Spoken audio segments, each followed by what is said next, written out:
Good evening, explorers. Welcome back to the only time of the week that makes sense here at Explorations with Leslie Tanner. We are getting settled in, we're getting filed in, and as we do, I don't want you to look at this screen and relax. No, what I want you to do is focus on something that gives you anxiety, that makes your life worse, that makes you more afraid. And once you get settled in, allow that to evolve and take you into tonight's exploration. Namaste. And as we get started, just know that I am not sorry for starting late. I never will be sorry. Namaste. Also, Larry Picklejar, I saw you talking shit in the chat already. Just let it be known that you weren't even here on Tuesday. I don't know what you were doing that was so important, but you were not here on Tuesday. So yeah, we get started when we get started, okay? Okay, Larry. Namaste to you especially.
Good evening, everyone, and welcome back to another Explorations with Leslie Tanner. It's absolutely a treat to be with you tonight.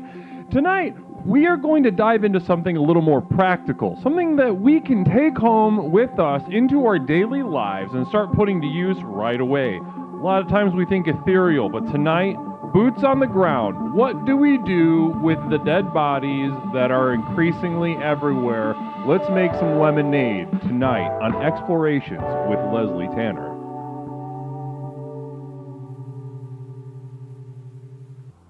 Good evening, everyone, and welcome to Explorations with Leslie Tanner. It's fantastic to be with you. How are you all doing? It's another beautiful Thursday night. Here we are, ready to explore with each other. Namaste. Bless all of you. Can you restart? I gotta boil an egg. Absolutely not. No, go fuck yourself. Go fuck yourself. Whoever said that. Who's that? Phantom Zork. Hopefully Phantom Zork is fucking themselves right now. Somehow, some way, finding a way to do it. Namaste. Namaste to all of you. It's wonderful to see so many, as always, wonderful to see so many familiar faces, some familiar names in the chat. Blessed be. Blessings to you and yours this wonderful warm season. It's warm outside, right? Hopefully you like the warmth. Hopefully you like sweating. And no, namaste to me and everyone else. How is everybody doing tonight? Hot as balls. It's hot as balls is what I hear. And namaste. We have 100 bits coming from Moisty Unicorns already. First perspective of the night. Very exciting. Moisty says, everyone seems to have forgotten the spouse sharing with the guru whenever he asks, not namaste. Appreciate you bringing that up, Moisty Unicorns. There may come a time in the future where I demand to have sex with your wives and teens. But that time is not now. That time may be in the future. It is as wise and insightful and profoundly prophetic as I am. I cannot always tell the future. So that may come down the pipeline. I may need to have sex with your wives, your husbands, your children, anything that is dear to you. I will hardly even be erect. For me, it will be about power. It will be about absolute power, not just control over your body as you are locked in a room with the sound of me performing coitus on your loved ones is pumped into the room. It will be about controlling and confining the nuances of your mind. Namaste. Maybe some point in the future, like Moisty just brought up, might be bringing that up, but it might not. Right now, I am fully committed to jacking off, fully committed to the self-love, the alpha sensuality as we explore here in the program. Namaste.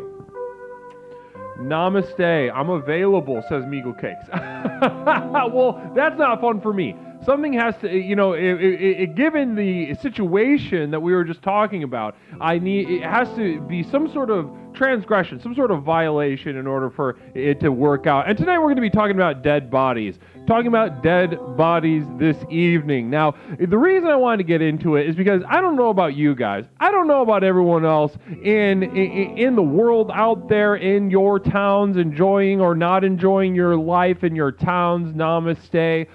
I don't know what it's like in these places. Certainly I don't know. But in my town, one thing that I will tell you is that there are dead bodies everywhere, okay? There are dead bodies from floor to ceiling, all over the place. You find them all, and by all over the place, I mean, if you were to walk to the grocery store on the other side of town, not the one close to you, but if you walk to the grocery store on the other side of town, what you would find are about 4 to 5 dead bodies along the way, commonplace. Now, of course, this is a sign of bad things, a sign of worsening things, a sign of, possibly the beginning of the end, but I would honestly argue we're in the middle of the end. We are experiencing the thrust of an end right now. An end to what? Not sure. But the way the dead bodies are continually and increasingly piling up, we're certainly in the end of some sorts. So namaste to us for that, and it's important to mourn. Well, I got somebody in Seattle saying Seattle. Well, I'm sure you have myriad dead bodies piling up in Seattle in one way or another. You had that whole Chaz experiment a couple years ago, and you guys shot a. I think you shot a. Didn't somebody shoot a black kid in Chaz? So much for political experiments. Namaste to the residents of Seattle, and especially the normal ones just trying to hold it down and be normal. Namaste. Not doing a zone of any kind, just having a zone of unfortunately having to go to work and survive and think about things and and just toil. Namaste. I've only seen one dead body in my life. Was very weird. Very weird, says Cherish. Very weird to see a dead body, says Cherish. And I believe you. I absolutely believe you. I absolutely believe you. Jan, interesting. Just act normal. I like that, doofus. I like that. I like that a lot, actually. I think I'm going to save that. I think I'm going to Control S that for later. Jan, just act normal. A fun way to remember that, especially for the mentally ill and retarded that come to this channel here. You found a place to call home. Absolutely you did. You found a place to call home, and it's not as good as you thought it was going to be, and now you have to deal with it. You have to deal with it. It's not going to fix your problems. What do? Just act normal. Act as normal as you can for as long as possible, no matter what life throws at you. Namaste. Oh. There's got to be some dead bodies in this nothingness that is Oklahoma. We're getting a message from Oklahoma. There's got to be some dead bodies in Oklahoma. Oh, thank God, I'm mentally retarded and homeless, says Commodore Friday. What a pickle! What an absolute pickle to be in, Commodore Friday. Homeless and retarded. Not good. Some people get, at the very least, they get dealt, maybe a low-numbered pair in the hand. But not you. Not you. Whatever's going on that led to you being homeless, I would imagine it's not solely being mentally retarded. There's plenty mentally retarded in homes of some kind. Hi, Leslie Tanner. How you been doing? Saturn Tour, great to see you. Saturn Tour, mods for Hot Ann Streaming, Namaste, who just had a birthday the other day. Happy birthday to Ann. Happy birthday to Ann over there. Namaste. A mentally retarded person couldn't write that sentence. Maybe someone's dictating off of the vibes of the retarded person. But a really excellent point, Nindinu. A very detective's mind. Sort of putting on that monocle and adjusting it and maybe putting on a little hat and walking around like a Sherlock Holmes. Maybe like a Sherlock Holmes. Oklahoma is just one giant state full of zombies. Well, see, exactly. Now, Larry Picklejar is getting us back on track. Today we're talking about dead bodies. And the reason we're seeing the dead bodies pile up, yes, is it a problem? But is it a symptom of a larger problem? Yes. Do we know what that problem is? No. Do we have a solution for it? Of course not. So as we deal with one symptom, we sort of put gauze on the wound, refresh the gauze on the wound, in a constant sort of triage, metaphysically speaking, a constant triage situation is what we're up to. So tonight we're going to be making lemonade out of lemons, and the lemons being dead bodies. Now, I put together a couple points to get us started. Affirmation for the ladies. Moist Unicorn, very generous to women, as you always are. Ladies, don't get. We gotta do that again. You deserve better than that, ladies. You absolutely deserve better than that. That was horse shit. That was dog ass. Namaste. Commodore Friday hitting us with a perspective, though, before we get to this female affirmation. R.I.P. Kevin Mitnick, a true American hero. I don't know what the fuck that is, but Godspeed to Kevin Mitnick. And is this, are we sad? Are we sad about this? Was this a cool Kevin? And another communal vision. Wow, very generous, very exciting. Commodore Friday is just saying hype, and this is coming from a mentally retarded homeless person, as they shared earlier in the stream. Commodore Friday, mentally retarded and homeless, but still finding a way to open up their wallet, open up their hearts to the program. If you needed a better inspiration of how deep you all should be digging in your support for the magic that is Explorations, the magic of this program, then you need not look any farther. Cherish giving us a sub, gifting a sub, not even for Cherish, not even for her, someone else gets that sub. I cannot imagine a more generous, soothing thing to receive than a subscription to this here channel. Namaste. Excuse me, sir, you got any change? I got the 100, yeah. I need tree fitting. People die all the time, whatever, says Old Man Doom. And that's a fine attitude to have. That's a fine attitude to have. So let's get into it, guys. We're talking about dead bodies tonight. I'm going to be opening up the line. We're going to get into some solutions.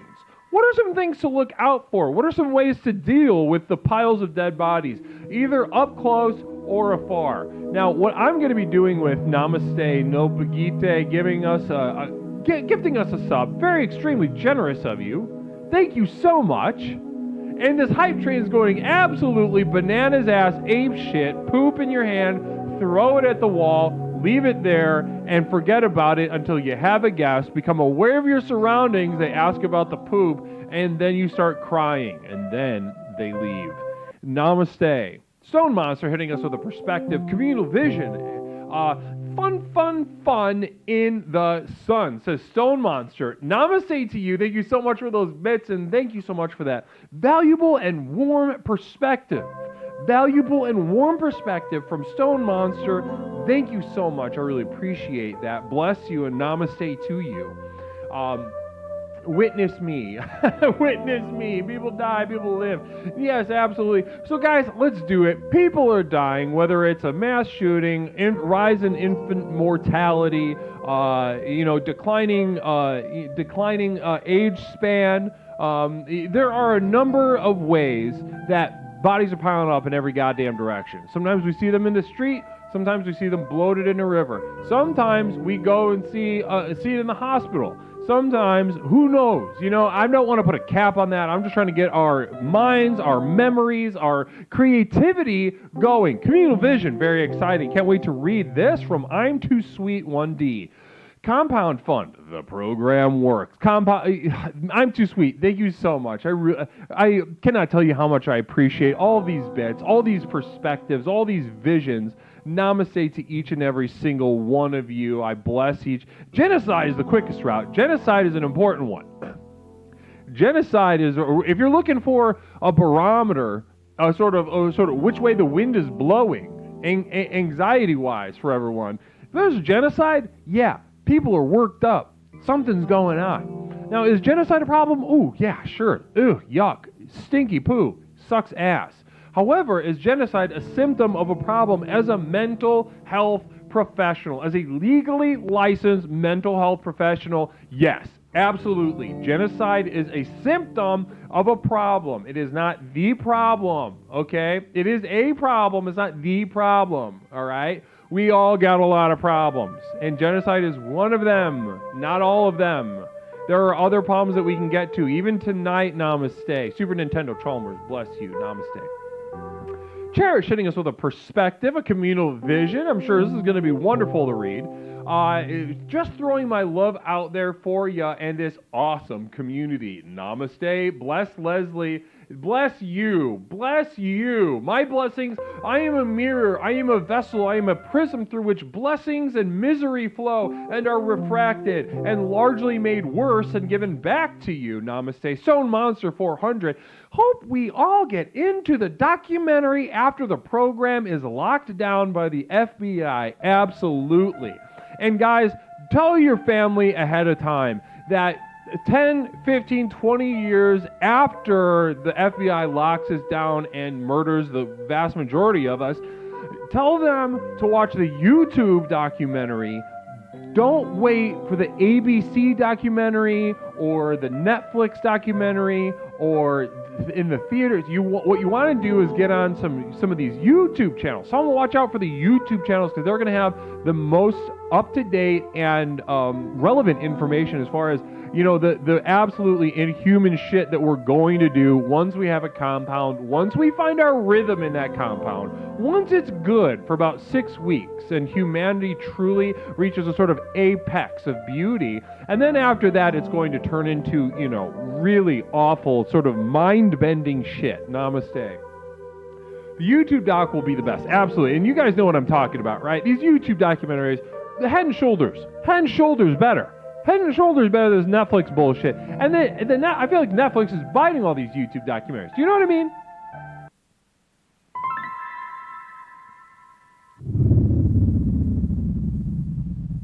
All right.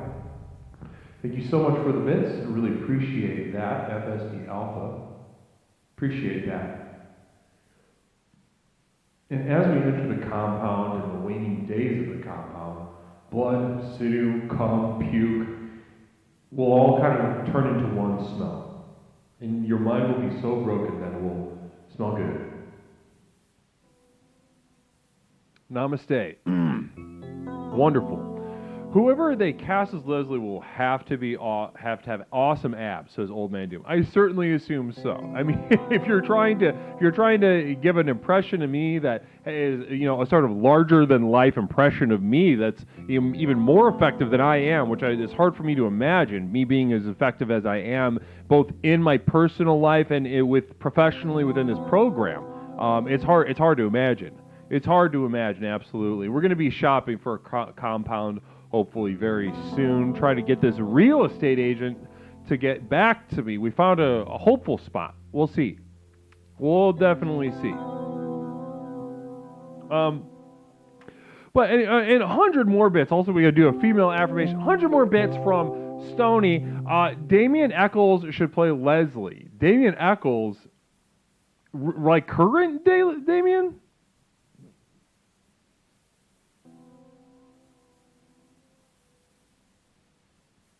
Current Damien Eccles.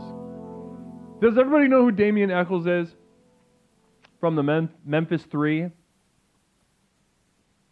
FSD Alpha will bring the Flavor Aid. Yes, and thank you for mentioning Flavor Aid. Just as good as Kool-Aid. Absolutely just as good as Kool-Aid. Don't let anybody tell you different. Current Damien? What the fuck is going on? Everybody's saying that Damien Eccles is going to play me from the Memphis 3. That is absolutely absurd. I wouldn't allow it. I'll have planted, a series of booby traps before that happens. Namaste. Well, listen, I'm going to do a quick affirmation for the ladies. Ladies, this is for you. Girly Pops, shave your fucking eyebrows tonight. Lose it. And don't learn how to stop blinking. Stop. So that's for women. And you're welcome. You're absolutely welcome for that. I think everybody has something to learn from what I just said, but especially women, obviously. Namaste. Now, guys, let's get into some dead bodies, because they're piling up, as we said, from a number of things, all over the place, all the time, and we need to learn how to turn that frown upside down. Yes, it's sad. Yes, we could be cavalier about it and curt, but we are defending ourselves from the horror that is seeing a bloated dead body be difficult to move as rigor mortis sets in a lot more quickly than you think. So, namaste. I put a couple things together. We're going to be, this is just to get us started. A way to look on the bright side. You see a dead body out in front of you. Now, let's go. I would say, so the first thing, and I don't know if this is particular to my town, but I thought I'd share it anyway, because everybody in my town knows about this little secret. Everyone in my town knows that if and when they see a dead body, and I'll give you an extra little secret on top of this too when I'm done, but if and when they see a dead body, especially before high noon, because then it starts getting a little iffy, and also things get picked over. Before noon in my town, everybody knows pretty much that unless you were exceedingly rich and could afford dental care, you should pull the teeth out. You need to pull the teeth out of the dead body, and any dentist in my county will place those teeth in your mouth. Absolutely. And you kind of get a finder's fee. They give you a little bit extra money on top because they don't have to use their stock of teeth. So they can, it's exorbitant. If you go there, if you're lazy looking for replacement teeth, you ask them, they're going to charge you out of the ass, okay? And you don't want to rent them. They're not bowling shoes, all right? What you want is your own teeth, and you got to work a little for it, and just you got to use a little bit of elbow grease, keep your head on a swivel, find the dead body, and before noon hits, when the body really starts getting fetid, and honestly, at least in my town, I don't know about what it is in your town, but in my town, the bodies are going to be pretty picked over. They're going to be pretty picked over as far as a lot of the attributes that you're going to want to take. So first of all, teeth. Take those teeth out of the dead body. And again, this could be from somebody who's not that old that died from a preventable disease. Maybe if you're looking for some baby teeth, baby's got so many fucking little teeth. You can melt those bitches down like gold rings and put them somewhere. Namaste. So second up on the list I wanted to share with you is just clothes. All right. Now, this is kind of a no-brainer. No, you don't have to think that much about it. Just you're shopping, all right? You go to the thrift store, it's kind of high intensity. You got to descend upon what's there like a vulture, and you got to pick what you can as quickly as you can. You got to make a split-second decision as quickly as possible because there's so much shit to look for, and someone's right behind you, and they're going to be picking shit out too. So if you see a dead body, maybe you see a man in a set of loafers and one of those polo shirts that's got like a little elastic thing on the bottom, like he was a golfer. Now, those are high quality items, and honestly, you're going to be glad that you took the time to take all those things off of the dead body. Leaving it naked is not a problem. They're dead. It doesn't matter. Thirdly, a little more conceptually, this takes a little more tech knowledge, but you can also just take their credit and social media accounts. So if you're looking to like sort of reinvent yourself. Now this is for people in some trouble. If you're looking to reinvent yourself, you're looking to, maybe in the eyes of the law, the government, the credit agencies, namaste, Orchestar with a communal vision. I just need everyone to know that Peppercorn and I just ordered a ribeye, a Texas strip steak, prime rib skins, dinner rolls, fried okra, a loaded baked potato, a half-gallon of sweet tea, and a giant piece of carrot cake. What the fuck? That is awesome. Are you guys traveling? You guys scooting? Orky, are you scooting? Are you scooting? Stoney hitting us with a perspective. We're going to open up the line in just a second. Never cash app a dead body even as a joke. Well, that's the thing, is like, listen, you see a dead body, they might have a phone on them, or a wallet or something. You can either sell that information, but with a little bit of hard work and forethought, you can use that information to reinvent your credit score. They're dead, all right? They're dead, and it's pointless to let it all just waste into the ground. Trees have been shown to, as at the moment of their death, moments before, they flush their nutrients into the soil around them to be absorbed by other trees. This is a fact. It is a scientific fact. Therefore, if you take the credit score, the identity, the social media accounts of upstanding and dead bodies that you see laying around, then you're actually more ethical and in line with nature. Namaste. Now, this is just to get everybody going. Communal vision coming from Larry Picklejar. Random people dying on the street don't have good credit.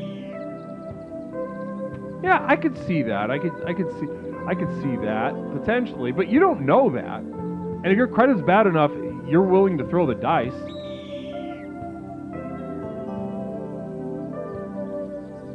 If your credit's bad enough, you'll throw the dice. You don't give a fuck.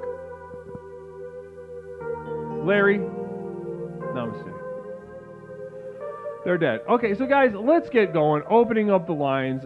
708-240-8953. 708-240-8953. Let's get started. We're talking about dead bodies, all right? What are we going to do with them?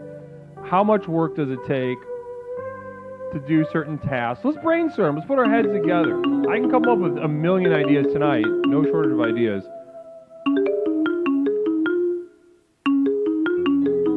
Caller, welcome to Explorations. My name is Leslie. What is something that I can call you tonight?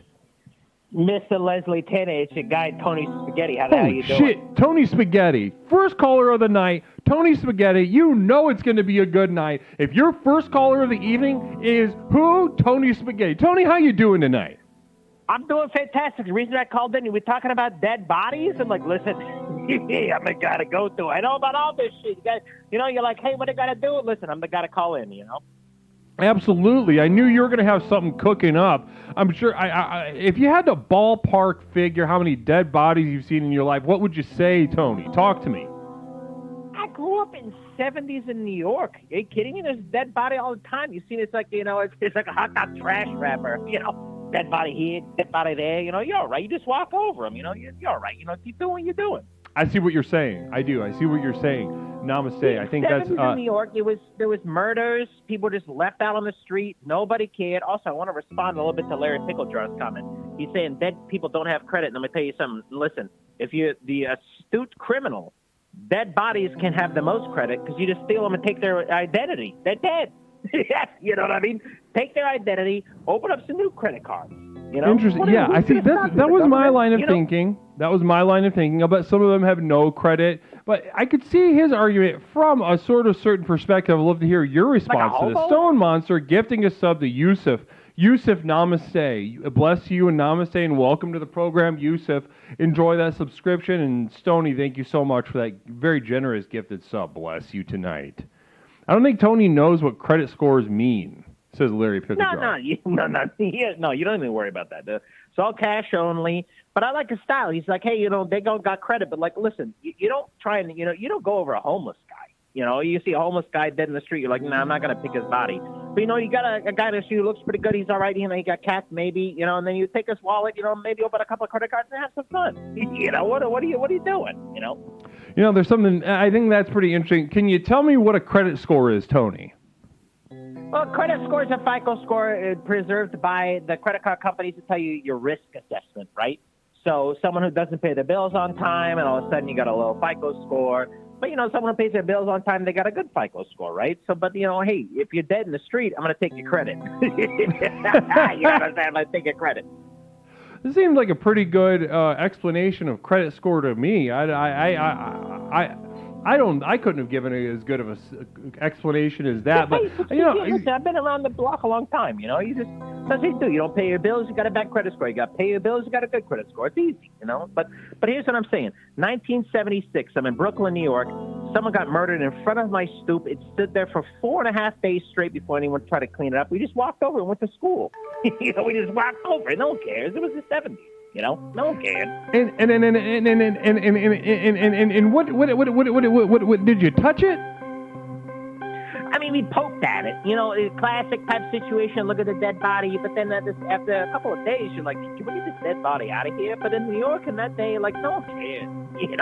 Get on the business, 100%. Someone showed up, finally cleaned the whole mess up. But, that body was picked clean. Clothes, like you said, clothes were gone. Everything was gone there. They took it all. Absolutely. Absolutely. I think you got it.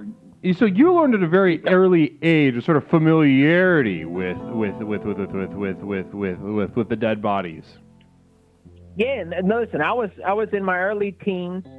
People with dead bodies all over the time in New York. It's fine. It's what happens. You just kind of just step over it. Also, but here's the situation: do you want to get involved or not get involved? That's the real conundrum. You see a dead body, you want to get involved, do you want to take their shit, or do you want to just step over it and be like, 100%, I don't know what's going on, Mm-hmm. I see what you're saying. That's a real deal, right? Do you want to get involved and take their stuff, take their clothes, take their shoes, or you just want to keep going about your business like I never saw what happened, because then the cops can't question you, Hey, did you see that body? Nah, I didn't see nothing, Plausible deniability. Well, there's that. Then, yeah, I mean, you got to watch out for other watchers because someone's, you don't know exactly how or why that body is dead. But if there's somebody watching out to see who does what to the body, then, that's a whole different, that's like a political game, in my opinion. Listen, let me tell you something. Back in the streets, let me tell you something. If someone watches you do something to it, they know that you're associated, right? So you gotta step around it. You step around it, unless you like their shoes. They got good shoes. You gotta take their shoes. That it's all right, but don't go to listen. Unless you really want to get critical on it, take the credit, take the money.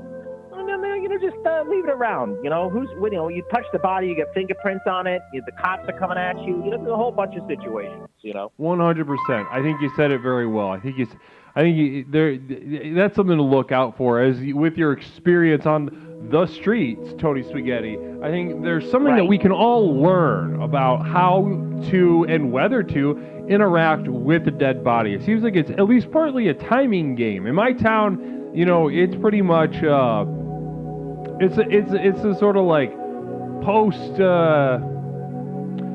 like a postmodern like Wild West, but everybody's fat and pale and on some sort of medication. That being said, in my town, when there's a dead body, it's fair game. There's hardly anybody with the intensity of spirit, let alone physical strength, to enforce anything like what you're just describing in New York.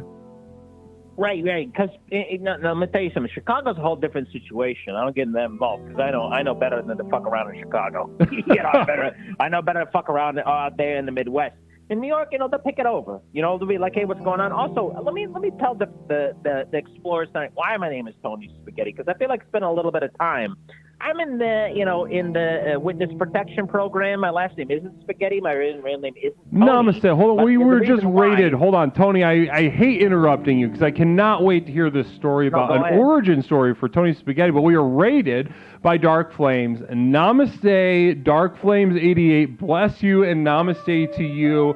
I'm absolutely filled with your warmth this evening. Hopefully, and termination. You have been terminated. Perhaps some other time on the origin story. Namaste, Tony. Blessing. Wow. Is that a first? Is that a first on Tony? That was from JJ, right? JJ, thank you for those bits. Namaste to you.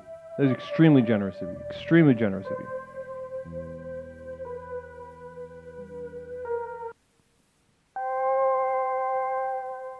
Who?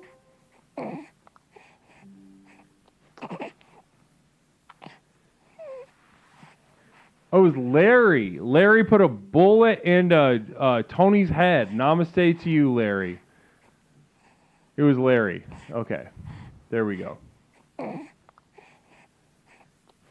Yeah, no one's safe. No one is safe at all. No one is safe. If you feel safe, you're a fucking idiot. If you feel safe, you are touched. You need a guardian.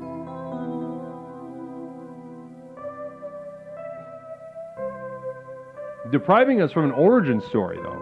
Interesting move. That really, we wait with bated breath to hear how Tony Spaghetti received the moniker of Tony Spaghetti, Anthony Spaghetti.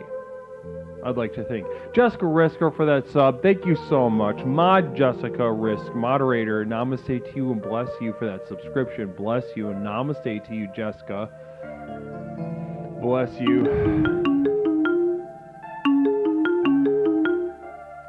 Caller, welcome to Explorations. My name is Leslie. What is something I can call you tonight?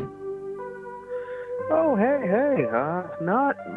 I'm doing all right. I thought I'd call in and give a few fun stories about dead bodies on the stream. Cool. And what's something I can call you tonight? Who is this? Oh, you can call me. How about you call me AMA? I called before, but I you thought sound I might familiar. Call again. Yeah, because I think I called about like a week and a half ago. I think the topic was about yeah, I understand. I recognize your inflection. Yeah. Oh, really? Man, okay. There's something about the rhythm of your voice that is familiar. Well, listen, AMA, I'd love to hear you got something. We're talking about dead bodies, as you know, and you have some stories about dead bodies. So I'm going to be asking you questions about these dead bodies while you tell these stories, just a forewarning. Absolutely, I have no problem with that. I hope it's okay that they're mostly animal dead bodies, right? I don't have a lot of Totally experience fine. with human ones. You know but what? Little Yep, side got 'em. pre-story to your story. In my town, there's this thing because we take the teeth out of the dead bodies and put them in our mouths. But there is this thing it's where sometimes when the small boys turn about 8 or 9 years old, it's a sort of fad that they want like actual dog teeth, and like Oh, some of them, if they can hustle, they get the literal canines from the canine dogs. So, and it's pretty terrifying to see them walking around with these fucking teeth. And but I just thought that was funny because we could make lemonade out of lemons with any situation. I'd like to think. Namaste. oh yeah, oh absolutely. And you know what? Even though that's bizarre, I can kind of relate because one thing that I used to do as a kid is I would collect skulls because my dream as a child was to be a paleontologist. And so, yeah, anytime I was about and I saw an animal carcass, a skeleton that looked fun, I'd take it home with me. I'd like bleach it. I was smart enough to do this as a kid, at least. Yeah, and I'd just bleach it and I'd have it displayed in the yard. And I had a nice little collection. I had some bird bones, some livestock like goats and sheep. I had a few dog skulls as well. And yeah, they're all just kind of lined up until my Communal mom saw Vision them, from and then JJ she- Plays. Communal Vision says nerd, calling you a nerd. Yes, I am. I am the biggest nerd who's probably ever lived. What's your relationship yeah. with women like? I think it's okay. I'd say this. I'm shocked by how good I am. Because you'd think. Because sometimes I think like, damn, you really picked me. And yeah, they tend to. I don't know what it is Okay. about So me. you're Yeah, sort of my like last a girlfriend. you're a little you're a like you is you I think maybe like a what was it? Like that one guy from Archer, like the accountant with the glasses who's always getting laid, like that character. Or if you Oh, that's what you think? That's what you were trying to get across? Oh, not necessarily. More just I've been told that I have like a certain charm, at least from the women I've dated. They said you have like a very, very approachable, very likable. You know, like she said like my ex actually described me before we broke up. She described me as like a big soft teddy bear, and that's why she found me appealing. But Right. Okay. Well, so let's see how this plays out. Go ahead. So you called up to talk about dead bodies. My clit just inverted, says Orchestar. yeah. Oh, clip just inverted. Wait. Yeah, What? went backwards into her body. Oh, I don't. I'm sorry to hear that. First of all, impressive. Second of all, yeah. Listen, I'm just saying, you're saying you're good with women.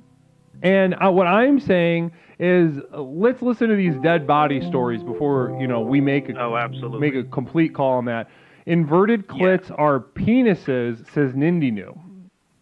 I'm not an anatomical expert, but I think that's an interesting theory. It's hard for me to... Well, because a clit's already out, so if it's inverted, if it's an any clit, then that's like a belly button. I guess it would be. Or it could be like...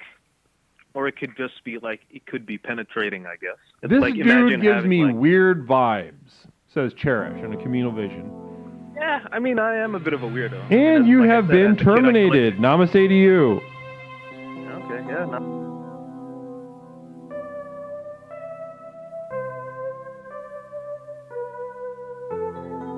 All right, well, the community has spoken. Guys, I was interested to see where that was going to go, should we have decided as a community where that was going to go. But I do think something... There were some things locking into place about that conversation that were painting a pretty specific image. Caller, welcome to Explorations. My name is Leslie. What is something I could call you? Angry Mike. You know who it is. Oh, it's Angry What's Mike. up, Welcome back Leslie? to the program, Angry Mike. Listen, why aren't we talking about cremation? Okay? That handles every dead body problem you have. Okay?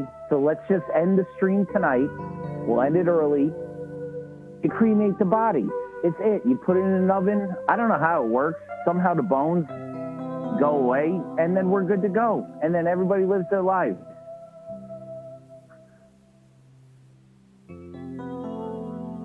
Okay, well, if it's Right. that easy, then why don't you just do it? I do it part-time. The economy's rough. Do you know how easy it is to go to a crematorium? Just say, hey, you guys need people to throw bodies in an oven? They're like, yeah, we can't have enough people to do it. Because listen, Leslie, we've talked about this before, okay? You're going to talk about dead bodies and this and that. You know where you live. There ain't a problem with dead bodies, but if there was, get a high-powered oven and Oh, you're there's fine, absolutely a and we problem with move dead on. bodies. How? Explain to me how you living in 2023, you're stepping over dead bodies and you're going to the Starbucks? Stop it. It ain't Sometimes. that bad yet. My town doesn't have a Starbucks. Your town doesn't have a Starbucks. Yeah. Okay. Did I so you stutter, live in Angry Mike? Saskatchewan? Huh? Huh? We got a communal tell- vision coming in from Not Me. Shut up for a second, Angry Mike. Communal vision. It's called People in Town Keep Dying, dumbass. This is Not Me. Okay. Yeah, but where you went to a Burger King to get we ain't it, man. Come on, I'm not rally saying up, we're Angry not Mike. gonna- Rally up. Well, talk to me. This dead body situation. So listen, I don't want to skip past a certain part of what you just said, though, Angry Mike, because you said something that I think a lot of people are sort of curt about. That people say like, oh, it's just another dead body. I am over this. I think that they're less over it than they think. And I think the problem you see is that we should do something with these dead bodies. Has the caller heard of fentanyl? Oh my gosh. Now listen.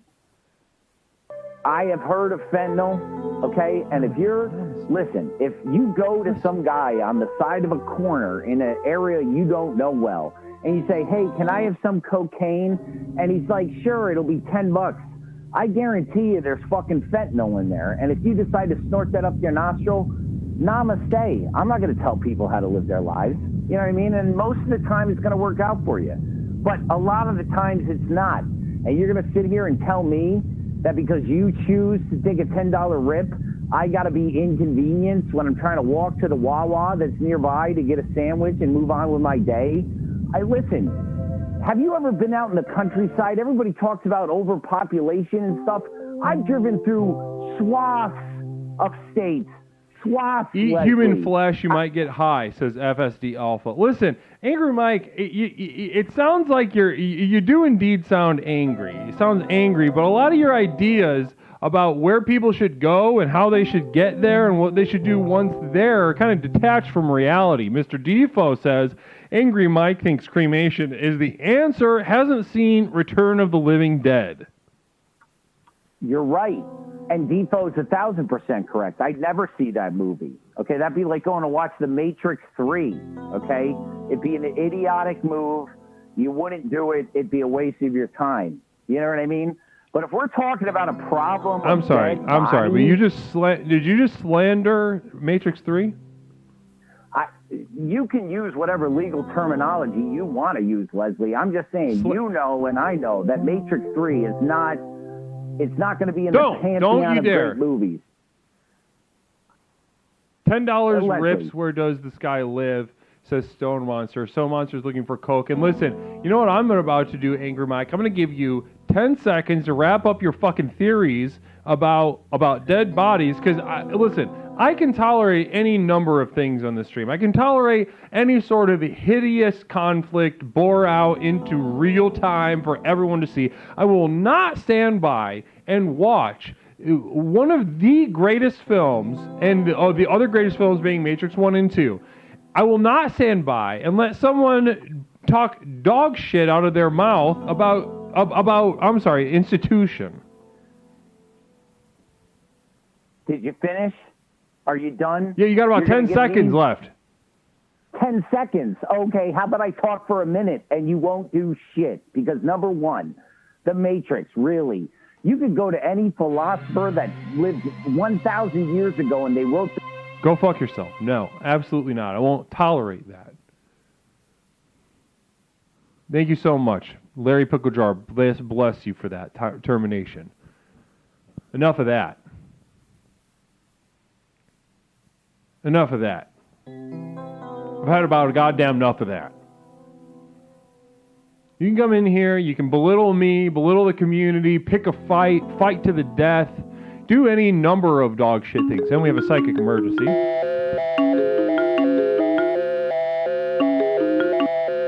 One second, caller. We have a psychic emergency.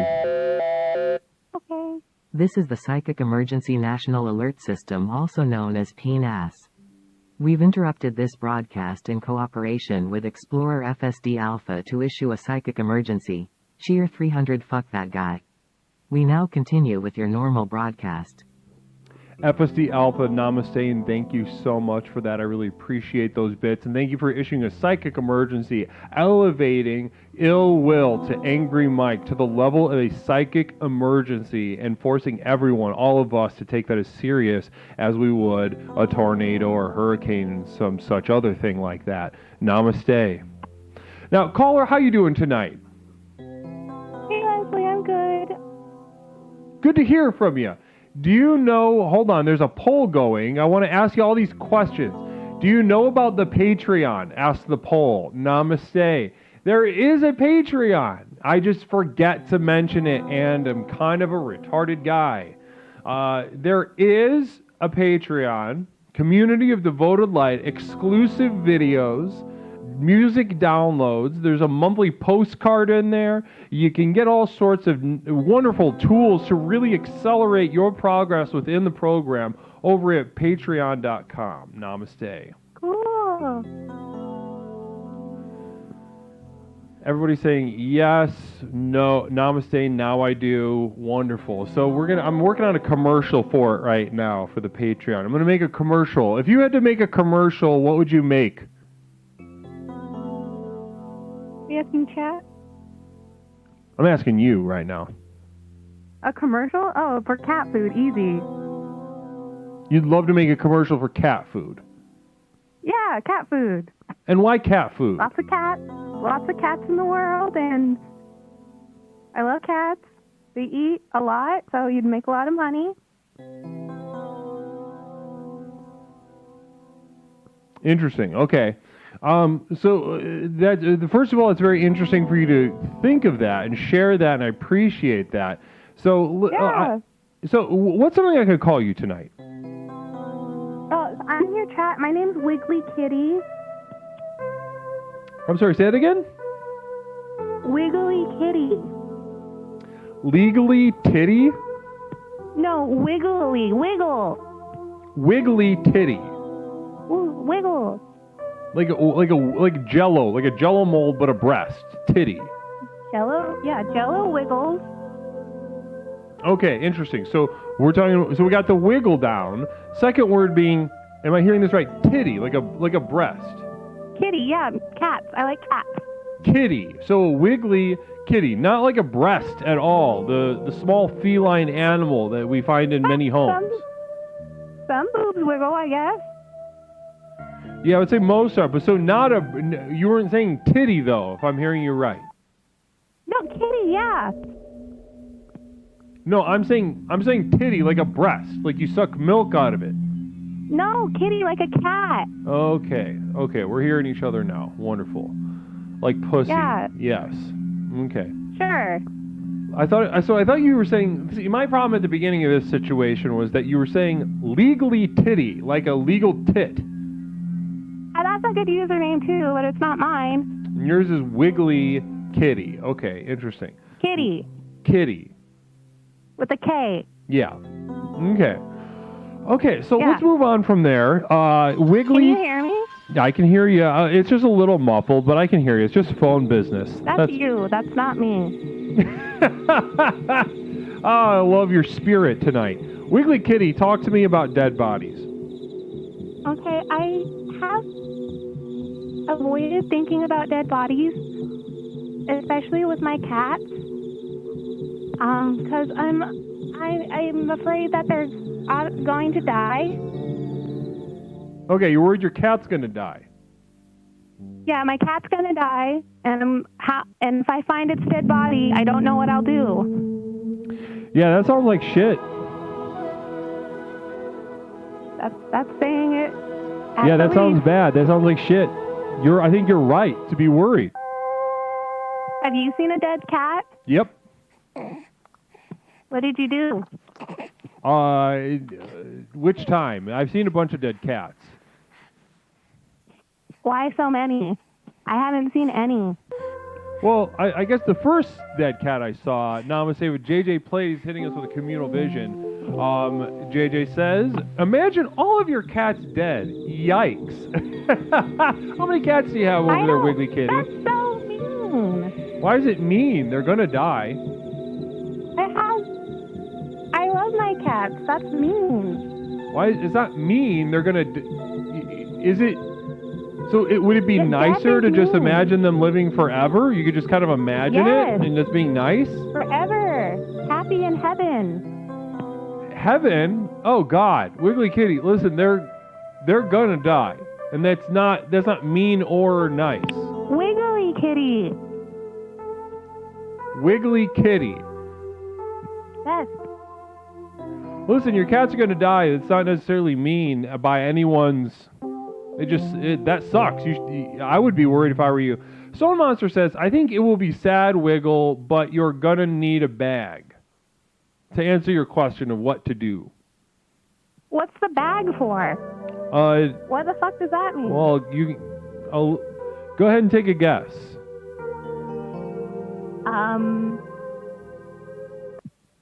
I don't have any idea what a bag would be for. Communal vision coming in from Beef Supreme. Do dead cats count as dead bodies, and how do you make those bodies disappear? Says Beef Supreme. Interesting. The first answer I would say is yes, they do count. And I mean, with cats, they're lightweight, so it's easier. Not my cats. My cats are fat. How fat are they, Wiggly? They're fat and happy. How fat are they? They're pretty good size. They're bigger than Garfield. How big was Garfield? He's like, I don't know. Have you seen the show? No. I mean, well, let's go back to the thing that we were talking about that you didn't want to talk about, because I do want to talk about it, and I think there's something. I think you could use a dose of the first tenet of this program, Explorations. Are you familiar with the program here, Wiggly? Yeah. Okay. Can you remind me what's the first tenet of Explorations? Fuck bitches get money. No, that is not it. Do you actually know what it is, or are you just you're playing games? JJ Plays with a communal vision. I'm not kidding. I had a fat cat and he died young because of kidney failure, just being huge. So maybe put him on a diet. But they're happy when they eat.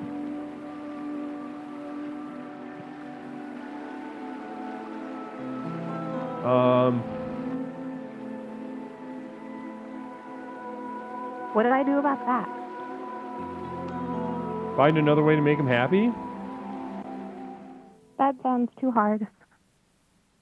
No, it's not. I think you're just kind of you're kind of being a pussy about it. Animal abuse, says JJ Plays. You're being abusive to your cats. This is what JJ is claiming. Who cares? They're happy. They're gonna go to heaven. Jesus Christ. All right, listen. What I think you need to do is it's the first tenet of Explorations that you said you were familiar with, but you're not. So I'm just going to give it to you. The first tenet of the 4. It's very simple to try to remember, but try to remember this first one. It's relax. All right? Relax. That's what you need to do. Your cats are going to die, and you need to fucking just relax about it, okay? That's opposite. Relaxing isn't supposed to feel good, by the way. So it's already what it is. It's already happening. How I'm feeling is already doing that. So what's the next one? No, that's it. That's what we talked about. Anything else you'd like to share? No, You sure? that's about it for me. I guess, yeah. All right. Well, listen. Namaste to you, Wiggly Kitty. Don't be a stranger. All right. Call us back soon. Bye. Bye-bye. Namaste. 708-240-8953. 708-240-8953. Well, I'm going to see if I can get question unstuck. Caller, welcome to Explorations. My name is Leslie. What is something that I can call you? You can call me Stevie. Stevie, welcome to the program. Is this your first time calling, Stevie? It is. How are you, sir? I'm doing wonderfully. I'm doing absolutely wonderfully. Is your first time calling? Have you been watching the program for a while? Is this your first night watching? You know what? I just actually started watching it, and you look eerily similar to a guy that hung out in Texas at the Branch Davidian. His name was David Koresh. Anyone ever try that? Yes, I am. I'm familiar with him and his work, yes. I mean, you get the same do, the same glasses. Mm-hmm. You know what I mean? Is he like a hero of yours? No, colleague. He's an interesting cat. Colleague, I would say, more than, I mean, which is still kind of a stretch, but I think there are aspects of his work that I really respected. Okay, yeah. He had a culty, following and whatnot, what you do, right? That is correct, yeah. I have no problem with the word cult. I'm not going to run from that. Okay. You own it. I like that. You seem like you're a young guy. You're probably like, what, in your 20s, I'm assuming? I'm ageless. Are you really? Like, so you like sleep in a hyperbaric chamber upside down with bubbles as a chimp, or? Yep, and I do, I do sort of enemas with adrenochrome. Nice. Nice. So you eat like little fetuses, or how does that work? I don't know. I just kind of order it on Amazon. Larry Picklejar says, "Caller, do you enjoy being a douchebag?" No, I hate it. He hates That's it. why Hates the stuff. Send it back. Yeah, Return to sender. Now, listen. And your name is Steve. Am I right? Yeah, that's correct. Steve, it's wonderful to be speaking with you tonight. Tonight we are talking about dead bodies, which I'd love to get into, but the community has a thing called termination. You've been terminated. But listen, Steve, you call back, all right? Don't be a stranger. All right, man. That's that. Namaste. Good night. Good night to Steve. Steve came in. He came in. He had a lot of questions for old Leslie. Always happy to answer them, but he had. There was something there that I look forward to getting to someday. Caller, welcome to Explorations. My name is Leslie. What is something I could call you? I'm just saying, listen, Larry Picklejar thinks he's the best thing since sliced bread, and he just wants to get everybody to stop talking about dead bodies and whatever. You want to talk about dead bodies? Hey, Larry, why don't you go be a dead body? You fuck? You don't want anybody to talk to a guru? You think you got all these bits, and you just want to, show your authority, and you're saying, hey, let's kick people off if they don't think Matrix 3 is the fucking tits. Listen, it's not the fucking tits, Leslie. It's Angry Mike. You can talk. It's a fine movie. It's an okay movie. You're gonna fucking sit me and tell me I have 10 seconds to try to explain to fucking you how Matrix 3 can suck my balls? Larry Picklejar can suck it. Whoever else terminated me can suck it. I'm gonna let everybody else get on the line now because I'm not one of those guys that just takes up time for. Have a good night, Anger Mike. Have a good night. Listen, once again, I will. Listen, you can say any number of goddamn things here. Any number of goddamn things here. But if you start dragging Matrix 3, 2, or 1, I've not even seen Matrix 4. I'm terrified to see it. Terrified to see it. Namaste. Terrified to see it.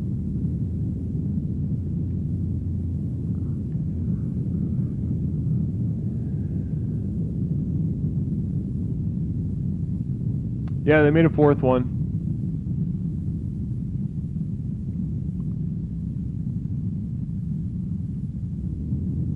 Yeah, the Wachowski sisters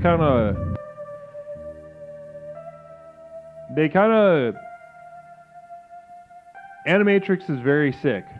Animatrix is very sick, in my opinion. In my opinion, it's very sick. I would say the Wachowski sisters, what the fuck? They had some really, great movies. But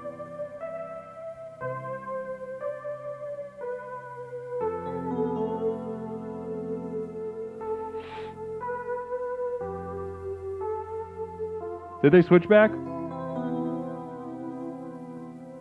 Did they really? I have no idea.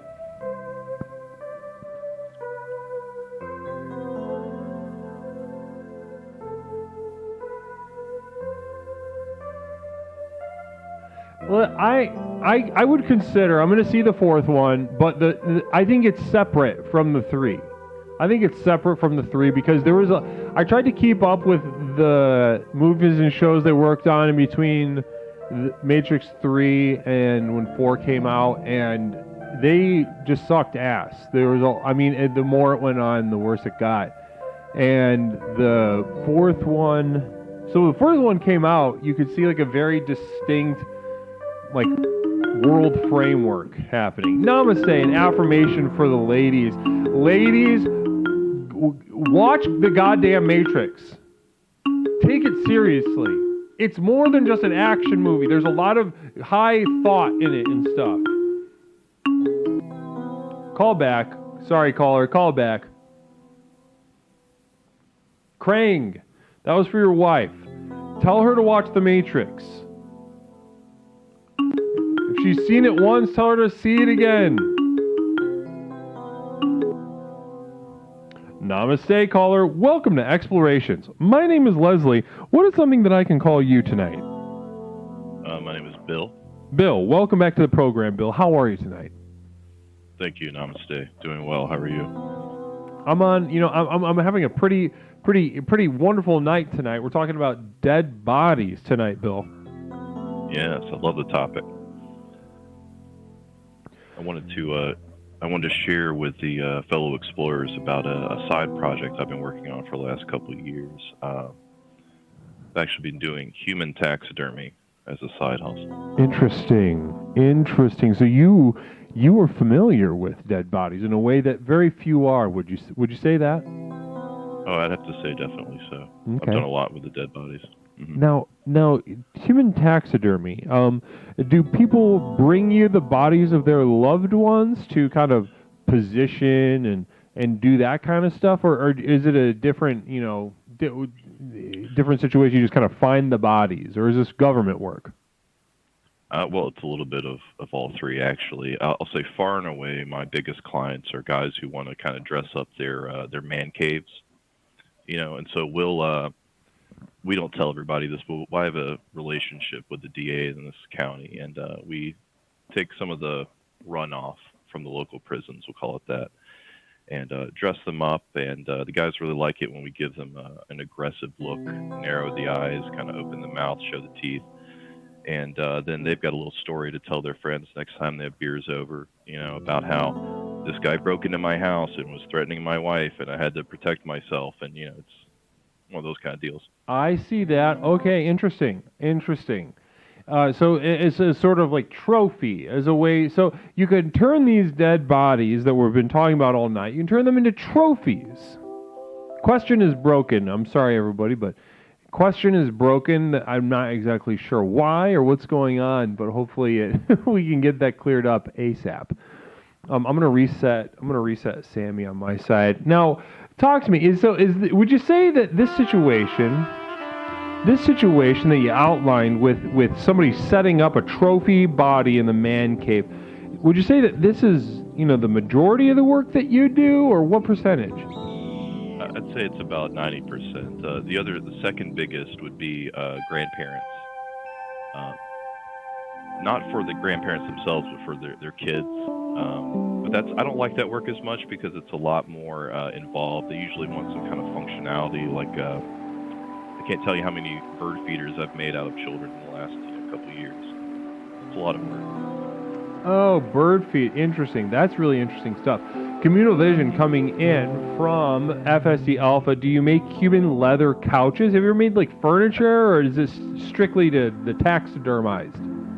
Really small stuff because it's hard to get that much leather. Typically, I'd say ottoman is like the biggest I'll go. There's no return on investment in furniture, really, not right now. And what was that? I'm sorry, say it again? There's not much return on investment with furniture. I usually do like an ottoman. Ottoman. Be the biggest Just a I'd simple go. ottoman. Okay, yeah, I see what you're saying. I get that. I understand. You're making do with what you have, and everybody respects that. Right. Well, it's a side hustle, you know. And with COVID and everything, it's gotten a lot harder to get those bodies out, you know. Brother, yeah. Mm-hmm. Really fucked me, I tell you what.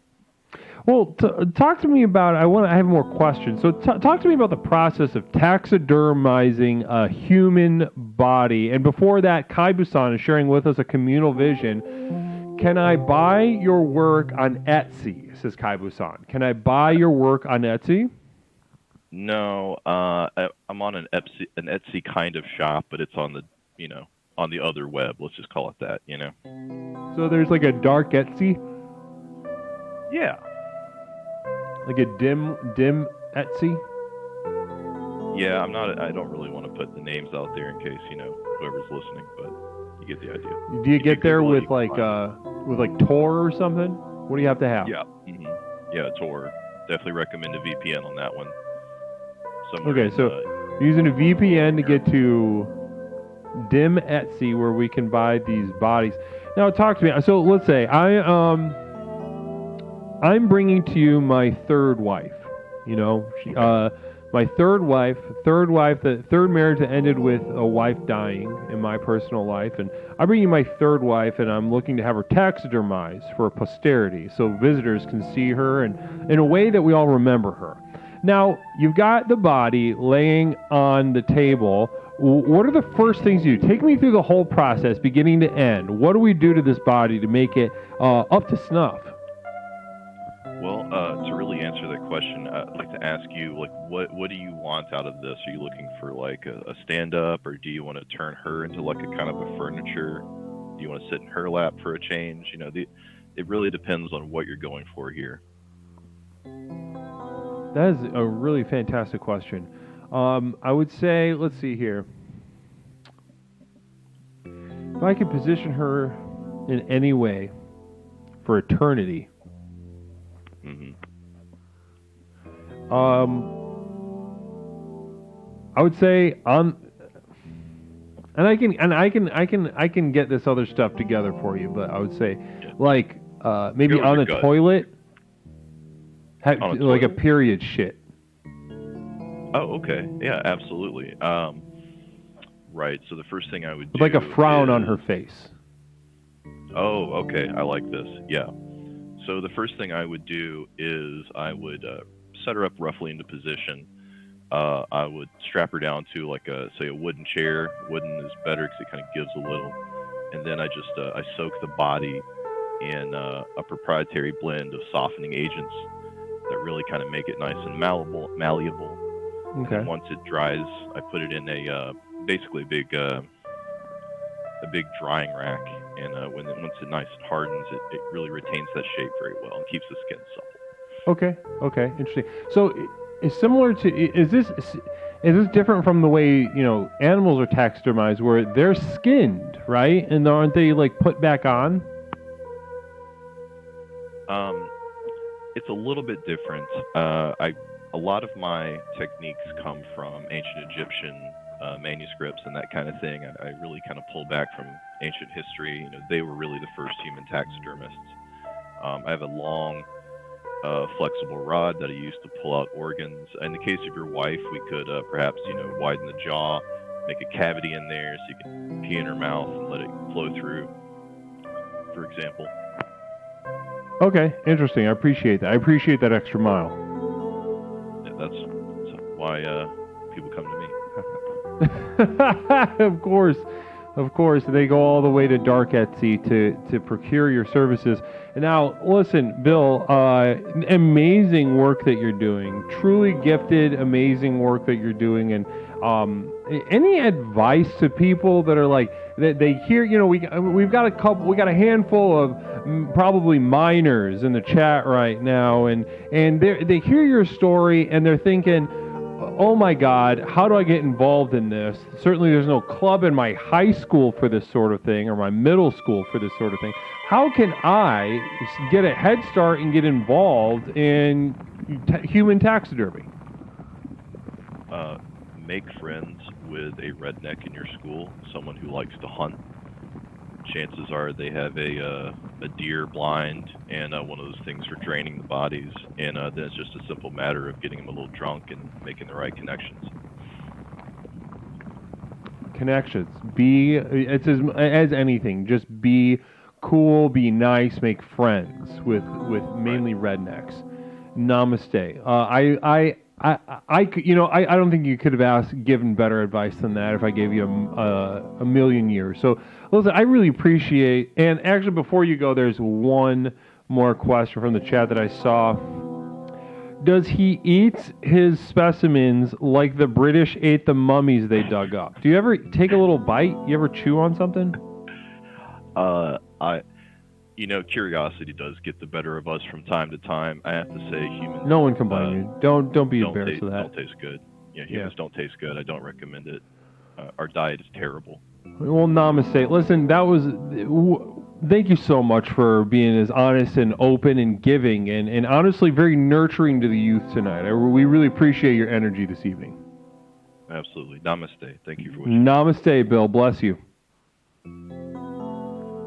Wonderful. Thank you so much, Leslie Tanner. You're very welcome. I'm Kapoor. I've noticed, my temporary roommate and I, not me, have noticed that, once a stream you say, I'm Kapoor. And I just want to tip my hat. I want to tip my hat to you for that, because that's a service that we all need. Namaste. Caller, welcome to Explorations. My name is Leslie. What is something that I can call you tonight? Hey there, this is Doug. Doug, how are you? Good Welcome. to meet you. You've called before, Doug, right? First time caller. First time caller. Guys, can we get some goddamn W's and some namastes and some emotes and some other excitement in the chat going for, hey, first time caller, Doug. Now, Doug, have you watched the program before? I am familiar, yes. Wonderful, wonderful, wonderful, wonderful. So you know how it works over here. We're exploring the universe both in and out to unlock the true power that lies in lies within us as we speak. So talk to me right now, Doug. First of all, how are you? How's Doug? I'm feeling all juiced up. I'm good. Juiced. Love to hear that. That's a fun word, juiced. Yeah. Now, juicy. Doug, we're talking about dead bodies tonight. How to make how to turn an unfortunate situation into something useful, something better. Looking at the bright side, such as these things are.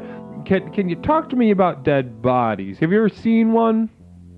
Yeah. I try to think about it, dead bodies. What's the best way to find one? And my first thought is the smell. You stick your nose in the air, you look for something rotten, something sure, not so nice. Yeah.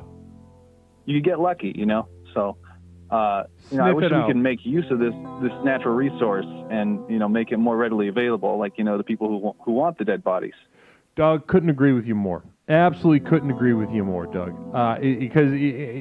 So first of all, I hear just a message of positivity, of keeping your chin up in these times. Then I also hear use that most finely tuned sense that we all have, the olfactory sense, the nose. Chin up, nose out. Chin up, nose out. Fuck you, Doug. I love this. I love where we're going with this. Take me to the next step, Doug. What's I'll put you in a position. You just walked out of the gymnasium for a girls' high school basketball game. You had the best night of your life that you can even remember. You're stoked. You smell the hint of a dead body. What's next? I'm rooting and rummaging. I'm gonna go find that son of a bitch. You know. So with the eagerness and resilience of a raccoon, you set out into the world. Now you smell it, you smell it, you smell it. You got it narrowed down into a small patch of woods on the side of the highway. What's next? I gotta find it. You know, check the pockets. You know, see what state it's in, and see what I can salvage. There's a lot of good things you can get from that. Maybe you know, some skin, some hair, some loose change. Loose change, money. But talk to me about this skin and hair. What do you do with skin and hair? I mean, you can reuse it. You know, everybody needs hair. There's a lot of people that are missing some from their heads, and maybe they can have it. You know, you just stick a little on there when they're not looking, and you know, they look a little better for it. And you're using something, you know, recycling kind of like. Interesting. Okay. And do you ever use the hair as maybe like hair replacement, hair plugs? Are you balding, Doug? I am not, but you know, I could see how some people, you know, might want to use it, you know. Interesting. You could sell, yeah. Somebody says you could sell, it's an instant toupee. You could sell toupees. I was going to ask you, what is your stance on zombies? Stance on zombies? Like positive or negative? Does that count as like dead bodies, or are they disqualified because they're walking around? No, well, hold on one second. Communal Vision coming in from Nindy New. Why are serial killers like Doug attracted to the program? So you've been clocked as a serial killer. Is there any truth to that, Doug? I'm just a guy with his nose out looking for a little extra dollar. Okay. And if that qualifies you as a serial killer, then lock you up and throw away the key. Is that what you're saying, Doug?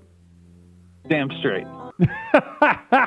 Wonderful. Well, listen, I would say my stance on zombies is largely negative. I think they're scary. I hate the movies. I hate the films, and I think I wish people would stop making them. Yeah, they're very dirty, and you know, like and they're a little too wet. You know, dead bodies dry out. Zombies stay all like sticky and gross. Sticky, interesting. Sticky, interesting. That's interesting to me that you said sticky. Interesting. Now, Doug, question for you. Question for you. It's something that I've been kind of playing with in my own mind. Lord knows, you know, this is an increasing situation for anyone, no matter where you are. But it's sort of public shootings. Is it ethical? How quickly can we descend on the bodies to, you know, start scavenging for teeth, loose change, and maybe a credit report or two? I'd say, you know, first come, first serve. I mean, I'll tell you one thing. If I die, anyone who comes along is welcome to all the little treats in my pockets.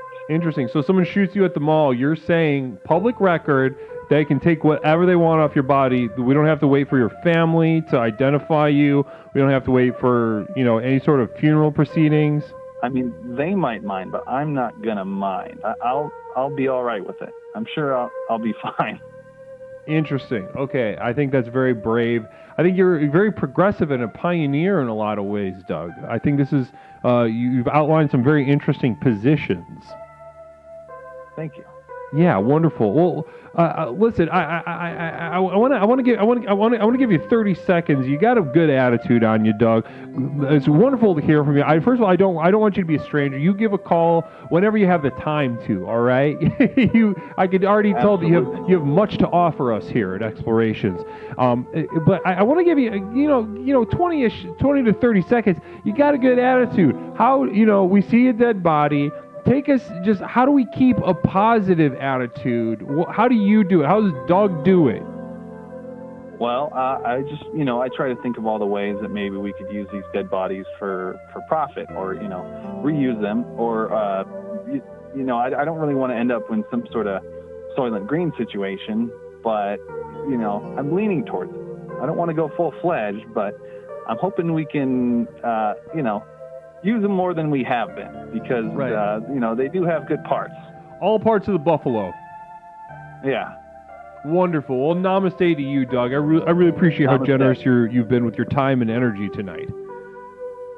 Thank you. Namaste. FSD Alpha, thank you so much for that bit. Doug, thank you for your first time caller tonight. Thank you so much for giving us so much tonight. Wow, tremendous stuff. Everybody's really coming together and really offering a lot of how to handle this epidemic of dead bodies, regardless of what Angry Mike said on his very misguided and honestly probably fucked up. He sounded fucked up on something. I don't know if it's computer duster again or what's going on over there, but he couldn't tell his ass from a hole in the ground. I'm pretty concerned for him.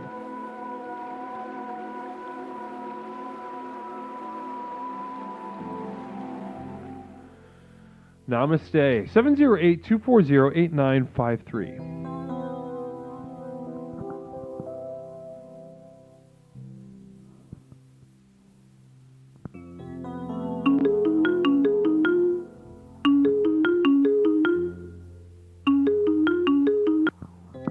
Caller, welcome to Explorations. My name is Leslie. What is something that I can call you tonight? Hey, I think it's Wiki Wiva. Wiki Wiva, welcome back to the program. Everybody's been clamoring for your call tonight. Wiki, welcome back. Fuck you, Leslie. It's Angry Mike. You're gonna talk shit about me. All your people hanging up on me. I tricked you good. Matrix 3 sucks. Namaste. I wasn't talking shit about you, you fucking idiot. I was expressing concern. You sound like you fucking hit your head at the bottom of a pool and just stayed down there for like a month. You can't see straight. You're talking nonsense. Denying these, dead bodies piling up and then talking shit about Matrix 3. You're on Mars, Mike. You're on goddamn Mars. Reel it in. Concerned. It's called concern. Your twisted mind can't make sense of a genuine affection. Affection feels like an assault to you. That's how twisted your mind is. I'm trying to help you. Why do you think I'm here? Why do you think I'm here for anyone on this site? Anyone here at all? Why do you think I'm here?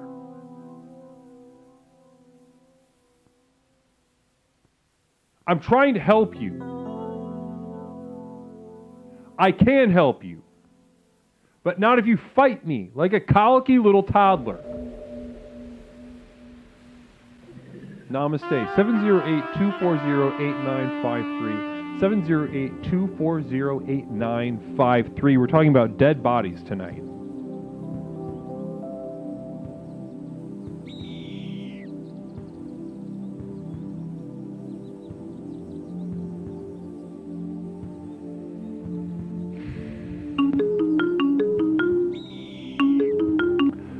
Namaste, caller. Welcome to Explorations. My name is Leslie. What is something that I can call you tonight? It's JJ. How's it going, everybody? I'm doing great. I can speak for myself. How's everybody else doing out there? That's good. That's good. You're doing good? You're doing that's good, though, Leslie? good. Talking about dead bodies? VJ Peacat's very upset. I've seen dead bodies when I was in Iraq. Does that count? 7th Dragon Ball? Yes, that absolutely does count. Iraqi dead bodies are just as much dead bodies as anybody is anywhere. I have a friend like that, or had a friend, no longer with us, but saw many a dead body in Iraq as well. So let's set the tone, JJ. What do you want? We're talking about dead bodies in Iraq. What did you want to talk about? I mean, I had my music released today, which was nice, but I will stay on topic as far as dead bodies. Let's do both. Let's do some dead body talk, and then maybe we could put like one of your songs on, maybe while we discuss. Wow, if you want to, you can. Absolutely. Yeah, and we can kind of. I'll pause. Listen. So because I don't want to take away. I would like to take a second. Someone who's been as committed to the program, essentially since day one. You've been here. You've been blossoming. Yeah. You've been blossoming harder than anybody. And it goes to show in your life. It's night and day compared to what it was back then. But yeah, we have time to celebrate a release for you, JJ. But I also think like the program is also releasing this.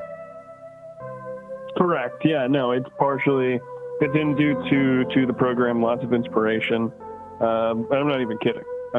Like if you like smooth, kind of like lo-fi sort of stuff, I think you'd very much so enjoy it. Now, did you want to just play the one you sent me on Discord? No, what was the one I Oh no, that was no, that's for something else that I can't even say. Yeah, come on, Leslie. Can't say it. Now this one's on. This one's on Spotify. Can you send me a link? Yeah, I can. Yes, I can. Let's get it. So guys, but that being said, very exciting to get into some smooth and very very wonderful sounds, and it will be kind of setting the tone for us in our discussion of dead bodies, either in Iraq, or here. Seventh Dragon Ball, I got you, dude. You blossom so hard, so hard, says the Iraqi vet, the veteran of the Iraq War. Nice, blossoming.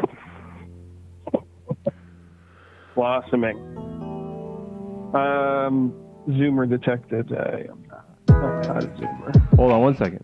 Not yet. Zoomer detected? Is lo-fi a Zoomer thing? You think lo-fi is a Zoomer thing? Lo-fi's not a Zoomer thing. Yeah. Did somebody say Zoomer detected? I can't even see. Yeah. Oh, please be offended. Please be offended. I mean, classic. Vaporwave is like 10 years old. Yeah. Which, by the way, the woman who created, essentially, I don't know, was the big main pioneer for Vaporwave, is on Twitch, Vectroid. Yeah, she's got one of the coolest channels. But, so, yeah, I'm going to go ahead and pause this. Is there anything that you wanted to say before I hit play, let it play for a little bit, and then maybe we can talk about the Iraq War?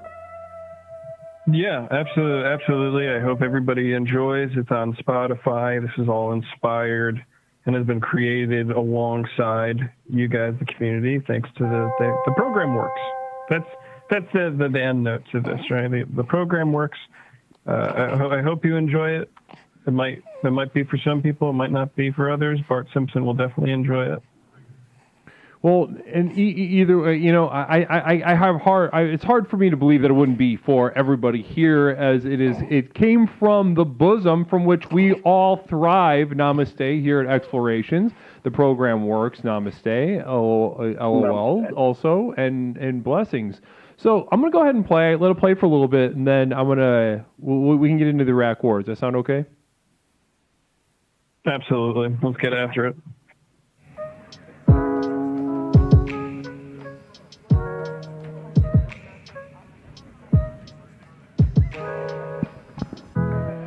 JJ, do you think we'll ever be able to repay the Iraqi people for the crimes that we committed on their nation and people? Probably not, honestly. But didn't the Taliban a few years ago, we got out and then they just took over the city? Do you remember that? They were they were on roller coasters with AKs. They're at a trampoline park, having a blast. Yeah, in Afghanistan. Yeah, the Taliban just they're basically U.S. contractors, it seems like now. They just all got shitty fucking tech jobs and hate it. Yeah, no, it's literally the Taliban are just they assimilated with the city. They won. They won the war. They won it. But And in Iraq, so you think there's no going back as far as Iraq goes? You think it'll probably take the next 100 years to undo the damage we did? Yeah, I mean, just humanitarian disaster. We're not good guys. And I don't blame anybody that got sent there either. Too, you're just doing orders. You're just trying to get the military discounts. You know what I mean? 100%. 100%. Now, I think, a lot of people that I grew up with considered joining the Army back in the day, and no one had any idea what they were getting into for the most part. And, some people found their purpose, but other people, I know other people who came back and either didn't survive the war or came back and with a whole host of mental health problems and drug addiction. Yeah. Well, namaste. So that was Welcome to the Cookout from Drift Lush. Welcome to the Cookout, Drift Lush. I'm going to put the link one more time into the chat, guys. Go save this. Go heart this. Follow on Spotify. Our own Explorer is on Spotify right now with a brand new release, Namaste. Thank you very much for anybody that does that does listen to it and did enjoy it. I do appreciate it. Other than that? Okay, well, listen. JJ, did you want to just bounce? Did you say have a good night? Were you trying to leave? No, not at all. Not at all. If you want me to just bounce right now, if somebody else wants to call in right now. I thought you were trying to get out. I was trying to read you. No. If we're talking about dead bodies, I mean, it was falling back to Iraq was a big part of the initial discussion. So what if you had to give any advice to the Iraqi people, the bodies that they, had to deal with after, the beginning of the Iraq War in 2003 ranged anywhere between, the most modest estimate, 100,000 civilians, up to, 1 million, depending on the study you looked at. And if you had to give any direct advice, let's say you're writing them all a letter, what kind of advice would you give them to deal with just the sheer number of dead bodies? Jeepers crow. In 2003, I think it was 8 years old. So I don't. I can't even say I feel for him. I don't know what any of that even means, man. The trauma of just having to deal with dead body. Also kids or something. Dude, I don't even know. I have no idea. So you just offer your sort of bewilderment. Yeah, with Iraq, dude. What do I think about? I have advice. Let's say you're the president now. JJ's got to come up with something. What do we? All right, guys. I know Iraq was bad. Okay, good start. We know it was bad. But we're gonna sweep it under the rug. We're gonna pretend like nothing happened. We're gonna maybe give them money, right? I think that's give them money, and then you said something. I want to tease out a little bit. Act like nothing happened, and in other words, just act normal. Yeah, we're just gonna pretend like nothing really happened. Right. We're just gonna maybe we'll give them some infrastructure money. We'll give huge contracts to BlackRock, Halliburton, and what have you. They'll get exactly. They'll have a pizza party. It'll be water under the bridge. I mean, who else is? I mean, who's retaliating against America? I mean, it's inevitable. It's inevitable, but nobody's done it yet. People are saying, I've seen a couple suggestions from the chat I want to run by you because you're the acting president in this scenario. People are saying pizza party, and then Not Mish offered, Japan made anime and Hello Kitty, and everyone forgot how fucked up they were. We just need more cute mascots. So maybe if they could develop some sort of anime or some OCs. That's true. A good mascot? Oh my God, life-changing. A side note, I was at the mall this past week with Tori, and we were at an Auntie Anne's. And there was an Auntie Anne's mascot walking around, dressed as a big fucking pretzel walking around. And let me tell you, the last time I had Auntie Anne's, you see the pretzel mascot, I'm going to go buy a fucking pretzel. He's waving around at all the kids and shit, dude. Yeah. So I'm thinking we hire that guy. We get the Auntie Anne's pretzel mascot. We ship him over to Iran, Iraq, whatever, one of them, right? Hopefully it gets to the right spot. But C'est la vie, baby. Just tell them Iran or Iraq at the post office. And so quickly, I before you go, I do want to get your let's do a little back and forth brainstorm designing an OC for the Iraqi people by which they can at least kind of begin to heal after the trauma of the Iraq War, U.S.-Iraq War. So let's get going on an OC. Like Auntie Anne's, let's start with that Auntie Anne's pretzel. So we could do something maybe food-based. Yeah, food-based. I mean, we could airdrop shit, right? We have the Red Cross. We could just like airdrop fucking pretzels in. What about there's an Iraqi restaurant about a mile away from me that I enjoyed, and maybe just like a pita. A pita? Yeah. What is Iraqi the mascot? Food? Yeah. What is that? Pitas? Is that just like general Mediterranean shit? There's an Ethiopian restaurant near me, and I was like, what are they just like serve rocks and shit? Like what are Ethiopian? I don't know. Yeah, there's an Ethiopian place near me, and it's I was so like, good. It's like, what are they just like serving pebbles in a bowl? I don't know. Yeah, I would say Ethiopia they've got all kinds of food. Injera bread is so good. Is that like an Ethiopian pita? But I'll bet they have Auntie Anne's. Maybe throw this idea out there. What if we gave Iraq a sari and we gave them Auntie Anne's? Yeah, let them start franchising Auntie Anne's. We just give them the whole franchise. At Moist that rate, Unicorns sharing a communal vision. Oil equals America shows up and is like, hey girl.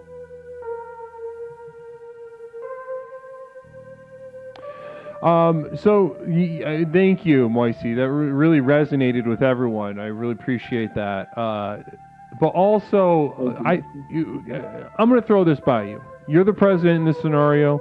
Do you think we could just send them Auntie Anne's and kind of just tell them to act normal?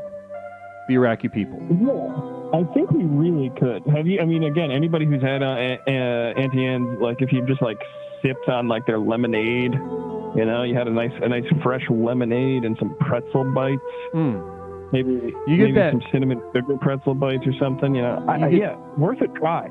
That perfect fat, salt, sugar balance, you're going to be right as rain. And it's the Middle East, right? It's like a refreshing lemonade in the hot desert heat. Are you kidding me? I think. Are you fucking kidding me? We're gonna airdrop you. We're gonna airdrop your ass to the Auntie Anne's mascot, and you're gonna say exactly this to whoever we're sort of covertly funding to overthrow the government that we put in place like 6 months ago. But namaste to you, and thank you so much, Jeff. Also, guys, I'm going to drop that link for the track one more time in the chat. Drift Lush. Thank you so much. Welcome to the cookout. Not only a wonderful, exciting day for our King Mod JJ, but for us, this entire program, we released a song tonight. Namaste. Thank you so much for the bravery of your artistry. Namaste. Thank you. Obviously, more to come. More stuff. Obviously, lovely. Thank you all so much. Namaste, and have a great night. Namaste, JJ. Blessings. Bye-bye. Bye-bye. Interesting stuff. Really interesting stuff. Fun track. Caller, welcome to Explorations. My name is Leslie. What is something I can call you tonight? You can call me Kapoor. Kapoor, welcome to the program, Kapoor. I am Kapoor. My first time calling. I am Kapoor. Namaste to you. Bless you. And you've been active in the chat. You've been hanging out extremely hard. Everyone in the chat is excited to hear your voice. Thank you for your bravery calling tonight, Kapoor. Thanks. I'm Kapoor. We noticed. Yeah, everyone can be Kapoor if they just Kapoor themselves something to drink. I Kapoored myself a few dozen beers, like craft beers, and It's been good. It's been a good night. Kapoor, you're How a about craft you? beer guy? You like the craft beers? Mm-hmm.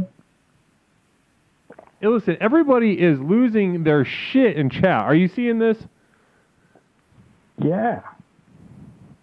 Wonderful. We love Kapoor over here. They fucking love Kapoor over here. I am Kapoor. We're all Kapoor. Well, not they. Kapoor, thank you so much. We all.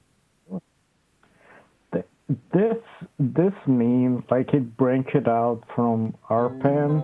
I don't know if you know what Arpan even is. R.I.P. Arpan, yeah. Yeah. I used to stream over there. Oh, you did? I never figured it out in time enough to stream over there. I streamed over there. Like, I didn't care about the haters and the trolls and all that. And that's where you can't care about the haters and trolls. Yeah, that's where everyone's Kapoor kind of branched out. And it kind of became a thing on Twitch as well. I don't know how. I'm just like a viewer on Twitch. I don't stream over here. And have you found a home for streaming since Arpan was laid to rest? Have you found a home for it? No. I just stopped. I just am a Twitch viewer, and I'm good on chatting. I think Floppy Jimmy called me like a commentator because I comment some things that, like some fucked up things. I think he thought, but I don't know. I think I have some thoughts about things that I share with chat. You absolutely do. One energy. I say this as a streamer. I see the comments that you share on chat, and you're always riding the wave. You're not fighting the wave. You're not just being like, what the heck is even going on? Sometimes people get in the chat, and Lord bless them. They need to learn to relax a little bit and let go a little bit. They're new to the program, but you having been around for a little bit, when you start riding that wave, you're contributing. You're there. You're hands-on, all hands on deck kind of guy. Yeah, I pay attention to what's going on, and sometimes I share something or some things that happen to me, and because I lived a full life, I think. So, yeah. Lived a full life. Now, listen, I am Kapoor. We're talking about dead bodies. When I say dead bodies, what's the first thing that comes to mind? I cannot say because I would be doxing myself, but like a few things that happened on my country. But for what I can say is that I have never seen a dead body. Can you imagine that? Like over 500 people died in my city, but I have never seen them. Over 500 people have died in your city, but you've never seen a dead body outside of maybe, I would imagine you've been to a funeral before? No, I have never. But where I have been, it was a celebration. It was 7 days after someone had passed away or something like that. And I was advised not to share a good moment, a very wholesome moment with someone that I had, because that would make her parents, she was dead, her parents cry if I did share that wholesome moment. And so someone said keep the good vibes to yourself. Yeah. Just don't share that story because that's very wholesome, but they will cry. So they don't say share. they heard that good story and they said watch your fucking mouth. Yeah. They said you better watch your mouth around these parts because we don't want to hear that. Now, how did that? I mean, obviously we can understand the perspective of somebody not wanting to cry and your perspective not wanting to make someone cry. But ultimately, how did you feel about being told not to share that wholesome memory? honestly, I kind of wish I had shared, but at the same time, like, the person that we lost, like, everyone just knew, like, this was the most wholesome person in the world. Mm-hmm. So, there was, like, not only my story, so everyone's story about her was very, very wholesome. Mm-hmm. Mm-hmm. So I don't know. So, you know, anything, like, they probably had some good stories. I'm not from a war-torn country, by the way. I'm from South America. Like, there is war going on in South America, but I'm not in my country, not at least. Right. now. So your country specifically isn't you wouldn't consider it war torn, especially compared to some of the more just war addled countries around on the continent. No. Well, somebody has a question from chat that I wanted to relay to you, Kapoor. Would you mind? Would you feel comfortable sharing that wholesome memory now with us? I would. So the thing was that I saw her, this girl at the time. We were both, like, probably 14 or 15 years old. Mm-hmm. And I knew, like, you know when you cross someone on the road and you kind of, I'm going to say hi to her, or I'm going to say hi to this person, but then you just forget about it, and then things just go awkward between you two. Well, I didn't. Like, I left my comfort zone, and I went to her, and I said, hey, how are you going? What's going on? And so we had this little tiny bit of exchange that was the last exchange I ever had with her. And I cannot remember everything that we've talked about then, but it was like a very wholesome memory at the time.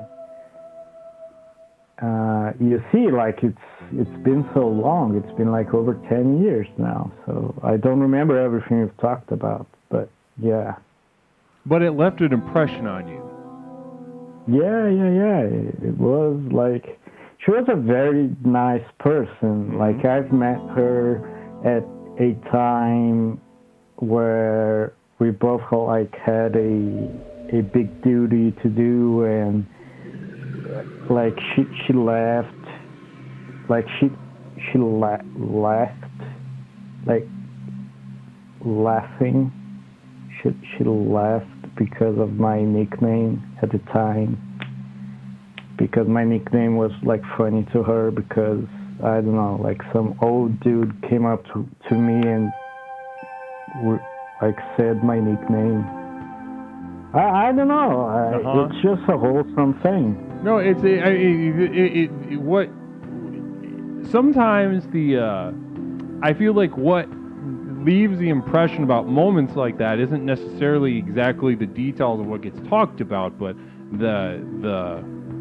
the meat on the bones of that whole thing is that, you know, you were very, you know, you guys had a genuine connection, and you, Obtuse, we were raided just now in the middle of that story. Obtuse, thank you so much for the raid, and bless you raiders. Welcome to Explorations with Leslie Tanner. My name is Leslie Tanner. I'm the host here of Explorations with Leslie Tanner, the program with which we explore the universe, both inside and out, to unlock and unleash the true power within. Namaste. Get excited in those channel points. Thank you for bringing your gang over here, Obtuse. I hope the stream went well. How did the stream go?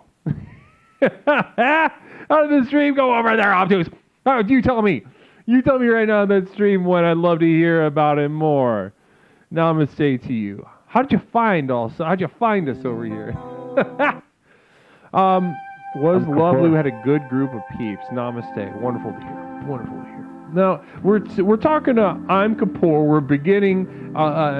This is the first call from Kapoor, longtime chatter, longtime explorer here, sharing with us, first time caller though, and sharing a heartfelt story of the last interaction that you had with a friend who passed away 10 years ago, right?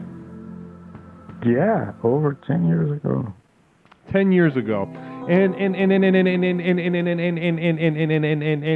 that case, your friend died. So, I take it there wasn't a funeral. You've never been to a funeral though. No, I have never been to a funeral. I had plenty of chance to go to one, but I've never been to one. You gotta go someday. Yeah, I just push it. I just don't go to those. I've been to a number of them. I sort of go even, I go for at my church, I go to mass on Sunday, and I try to clock the funerals that no one's going to go to. Do you actually go to church? Like characters off, do you actually go to church? I go to mass, and I go to mass, and I don't do it because I do it because Does the actual Leslie person go to church? It's that true, though. I go to mass because my disdain, genuinely, my disdain and my resentment cannot be adequately contained by any thinking that's come since the Enlightenment, since quote unquote God was killed. So I unfortunately have to go to a place where that's the thing. God was never killed. What? God was never killed. People say God was killed by Nietzsche. They love to. Yeah, they love. I understand the sentiment, but I think ultimately it's the same navel gazing that has plagued mankind since the dawn of time. Namaste for the bits, Mr. Defo. Bless you for that. So I do go to mass, and I try to clock the funerals that no one's going to go to, so I can take food home. Oh, that's actually very, very opportunistic of you. That's good. I dig that. I actually do. That's very good of you. And I've done that too, but not on funerals specifically. Mm-hmm. I've done that things that, and it's something that no USA citizen is ever gonna know about, but it's something that happens here in Brazil because university is free. And I've went to I lived in a very big city with a big university, so I went to a lot of big events that was going on just to eat the food at the event at this big university thing. Also, just the fact that you have to pay for university in the United States is just fucked up. It's fucked up that what was that? It's fucked up that you have to pay for higher education as a whole. Yeah, it fucking sucks. There are so many things like that. Communal Vision coming in from Phil Z. Phil Z says, isn't mass just a nickname for all-you-can-eat breadsticks at Olive Garden? Basically, sometimes, yes, the church ladies go absolutely apeshit, throwing their entire pussies and then some into the breadsticks, Italian tossed salad, and fried chicken. And I'll bring a fucking garbage bag of that bullshit home. Namaste. Listen, I'm Kapoor. I don't mean to keep you all night. You've been this has been an amazing conversation. You that story about your friend, the story about your friend, and then the time that you told your the story of the story that you didn't tell, and I think we all felt that. And I told story over here that was very wholesome. Mm-hmm. I just wanna if I didn't ever said anything to her that time, and then she was killed, and I would be so like devastated. But I did say my goodbyes to her, so it was good. As you must. Listen, I'm Kapoor. Thank you so much again for calling. And listen, can you do me a favor and don't be a stranger. I want you to call back when you have the time. Sure. All right. Genuinely, this is a fun conversation. I want you to call back. Sure. I just won't be like on crack, because I know your audience do love like some speed, and they are very like I wanna, since I'm here, like I do actually want to know this. Like yesterday, some guy was on meth, and he called you, and then he said, "Oh, hang on, I'm just gonna call back." And then, did he? Like, I just want to know, did he call back? No, he didn't. Fuck. Is he alright? He just... Oh, wait, no, that was Toaster. He called like 40 times the other night. That was Toaster. Toaster was having like a manic episode and then took some pills and had a real deep dive into a dark place. Yeah, that dude was like on some other meth thing. Like, that dude was fucked up. Yeah, we're all thoughts and prayers of Toaster in this time of need. Well, Kapoor, namaste to you. I don't mean to keep you all night. You thank you so much for joining us tonight. All right. Namaste. Okay, I'm Kapoor. Good night. I'm Kapoor. He is Kapoor. He is Kapoor. Wonderful. That was fun. That was a fun conversation. Kapoor, namaste to you and bless you. I'm going to go take a piss. Okay? I'm going to piss. You guys bet on these ducks. Real money. Yeah. I'm telling you to do it.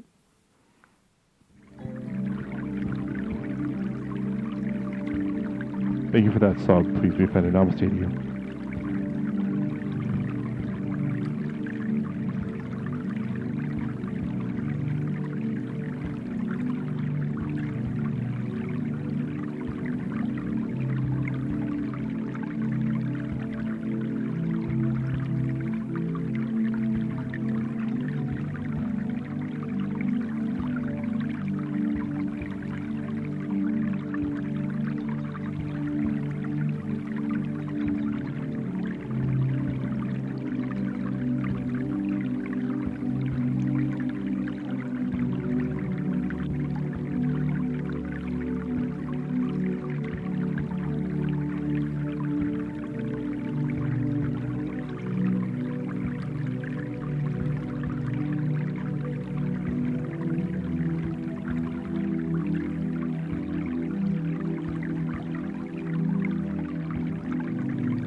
Okay, for those of you bitching about how long that it takes me to piss, I just want you to know, I take as long as possible to piss. It's called tantric pissing. I piss as slowly as fucking possible.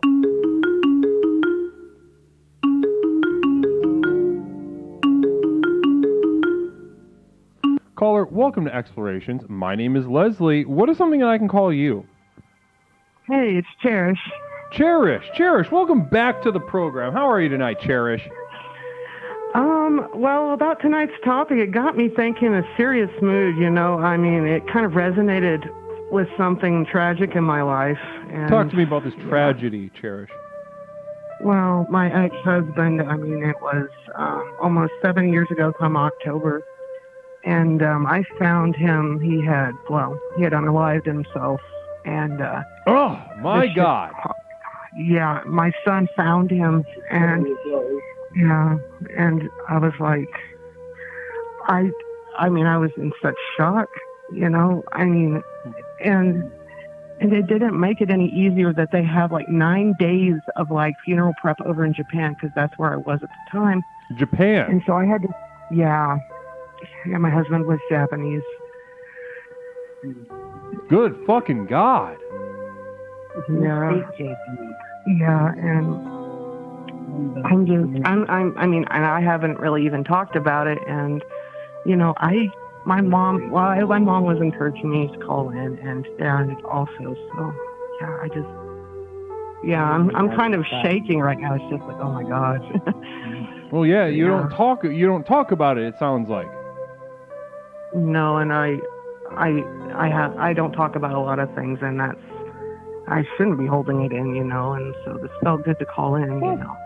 You know, I would, you know, I have some experiences in that realm as well, Cherish, and that decision not to talk about it, it's not coming from nowhere. Does it kind of bite you in the ass not to talk about it for like a long time and push it down? Certainly, but there's certainly a reason that we don't talk about it also. Right, and it's just so painful for me, and I don't deal with like, you know, just tragic things like that, you know. And I've had a really, you know, a lot of shit happen in my life, but man, that was probably the one of the things that rocked my world the most. Mm-hmm. So.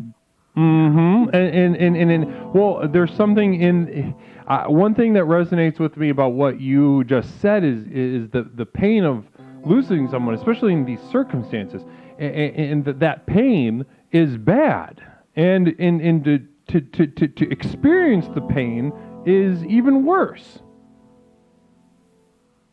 Yeah, it is, you know, and you know, and it's just like I never wanted to talk about it or anything, you know, but you know, at some point I have to confront this shit. It's going to eat me alive, you know. Certainly. There's something to be said for just experiencing the pure, unmitigated misery and pain of you know, things like this. It could be any number of things like this, but certainly the one you shared tonight is certainly a doozy. It's, you know, and it's just stayed in my mind, and it's just, I don't like when it pops up, and I'm just like, yeah, it's just, it sucks when I still picture it, you know. It's just, I have difficulty getting over stuff, even if I end up to eventually, you know, confronting it. So, yeah. Well, one thing that I will say, as you know, I'm not a legally licensed therapist, but I won't stop saying that I am.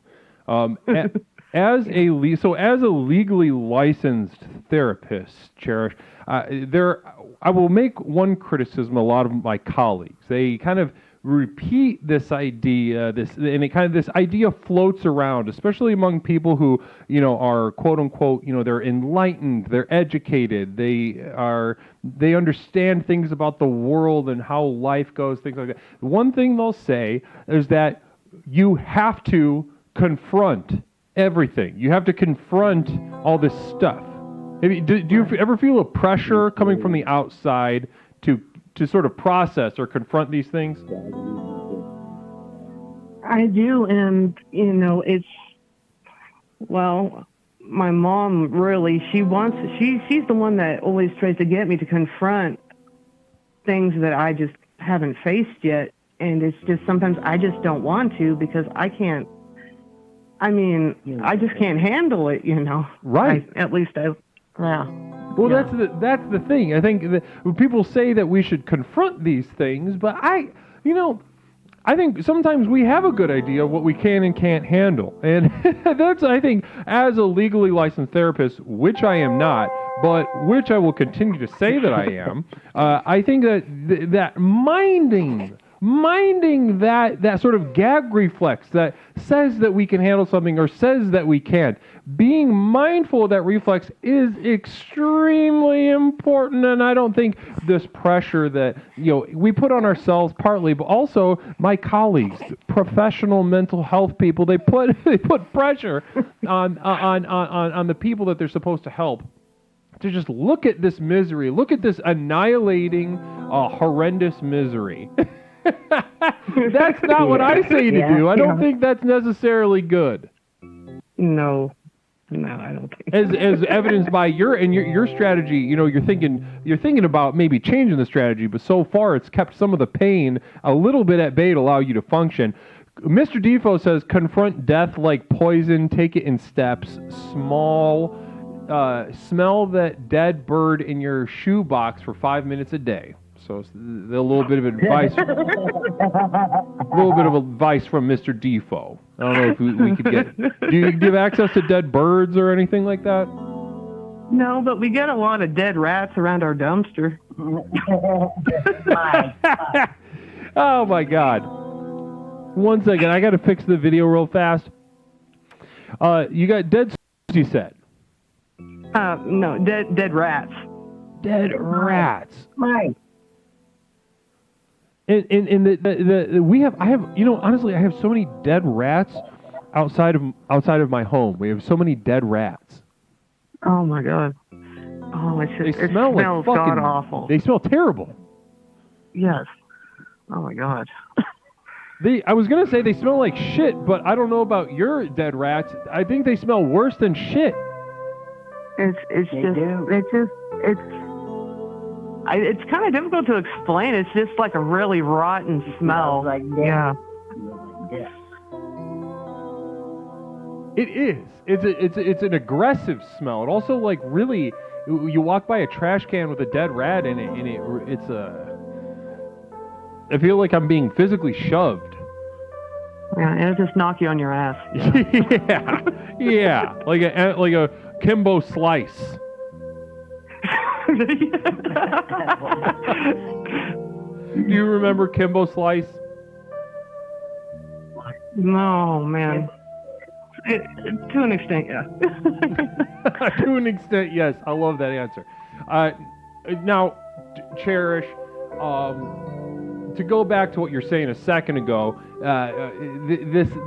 this pressure to confront, you've been doing obviously a good enough job to handle your stuff, not just for yourself and your son, and this common mental health advice that we need to confront things that can be very destructive. Phil Z, I have one massive rat in my yard who kills all the others. I call him, what was it? Broseph Stalin. Oh my God, that's hideous. That's fucking disgusting. Thank you for sharing that. Namaste to you. The thing, man. Namaste to you. Well, Cherish, this conversation about dead bodies tonight sounds like it's digging up some memories for you. Yeah, and I feel like, if I didn't just tackle it right now, it just, it would just keep eating at me, and my mom said, she just said this was my chance, so, yeah. And you said your mom's with you? Yeah, she is. She's right next to me. Hi, Leslie. Namaste, Cherish's mother. How are you? I'm good. My daughter's got me watching you also. Hopefully you're enjoying the program. Yes, I am. Oh yeah, she loves watching it with me. Yeah. That fills my heart with such joy and warmth to know that and that generations of your family are enjoying the program here. Yeah, it's a family affair. Yeah. Oh, I love that. I'm in my 60s and enjoying it. Say that again? I'm in my 60s and enjoy it. Well, this is, sometimes when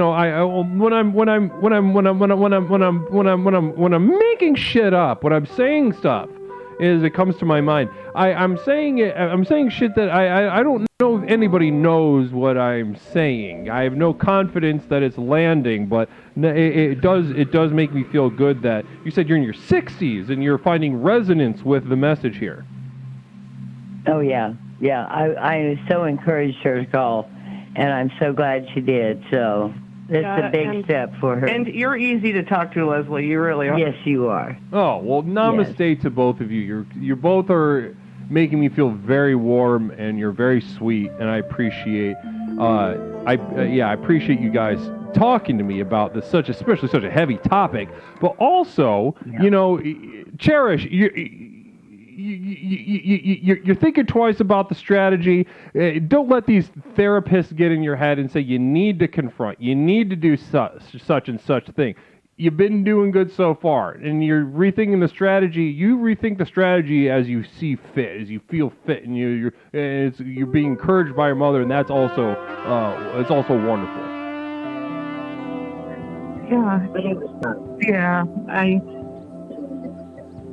I felt like it was time, and I just, my mom pressuring me, that kind of, I was like, all right already, Like bullied you, kind of grabbed you, almost gave you a swirly or something.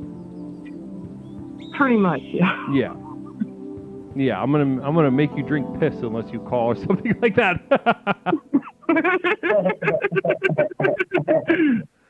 Well, listen, Cherish, you've given us more than could be reasonably asked tonight in this conversation. Is there anything else that you'd like to share before we? I don't want to keep you all night. We've been going on kind of long, but is there anything else that you wanted to share to close it out for us? Well, just that I appreciate you, and I really always always love your perspective. You're so wise. Yeah, no, I did really dig your hair. Yeah, and it's always amazing to be here and to talk to you. Namaste, Cherish. I thank you for acknowledging my wisdom, and I also acknowledge your wisdom, and I bow to your wisdom.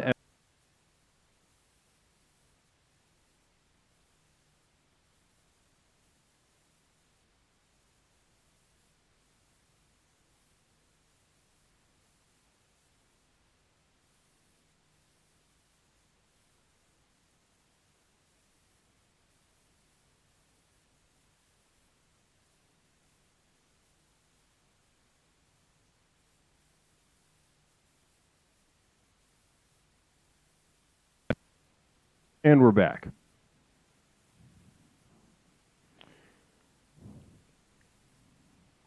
And we're back. Namaste. Here we are. 708-240-8953. 708-240-8953. We're talking about dead bodies. Guys, Reese, can you hear me?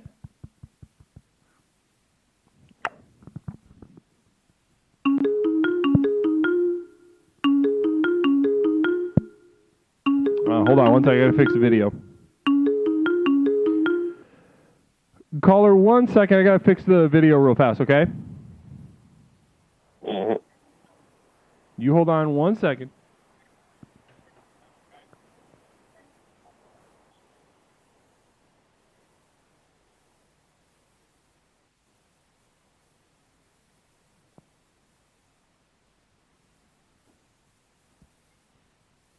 All right, are we back in action?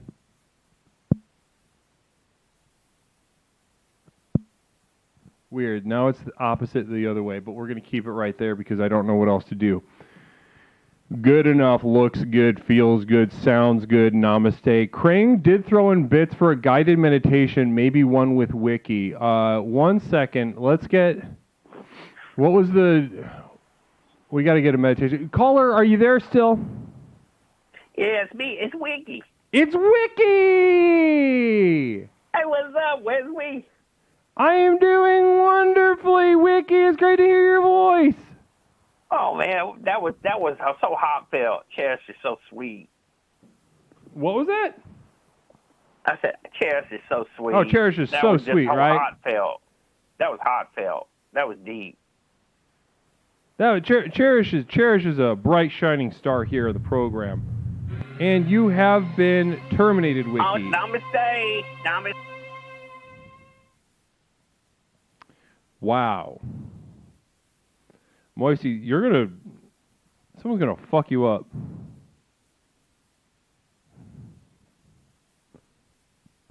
Hold on one second. I mean, you know my stance on conflict here. Everybody knows my stance on conflict in the community. And this is from Krang. I'm just getting your little guided meditation squared away, Krang. Caller, welcome to Explorations. My name is... Nope. Daredevil, welcome to the program. Caller, welcome to Explorations. My name is Leslie. What is something I can call you tonight? Hey, Leslie. Toaster. It's Toaster. Here. How are you, Toaster? Let me just say, pretty good. Pretty good. Pretty good. I'm pretty good, Leslie. I'm doing pretty good. I'm doing pretty good. That's great to hear. Thank you so much for those bits, Chunky Polio. Namaste to you. Now, listen, you're going to be good for another, minute because I got to do a guided meditation, okay? Well, I kind of was ready to tell you about what's going on, about good stuff I got going on. Can you wait for a second though, because somebody ordered a guided meditation? Well, yeah, but I called in, so it's my turn. Yeah, somebody also just used bits earlier than you called, so I got to do this, okay? Well, the calls take priority. Are you going to be quiet, or am I going to have to put you on hold? No, this isn't fair. I called in. You talk to me as long as I'm on the line. Toaster, and if then you don't do listen, the stuff. Toaster, you've been terminated. Namaste. This is not fair. No, it's not. Defo, thank you so much for those bits. Hype train is close. Namaste. Let's go ahead and get this guided meditation for Krang. Krang Supreme. Guided meditation.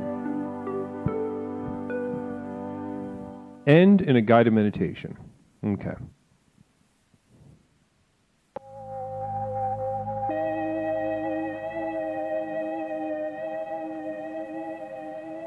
Harder.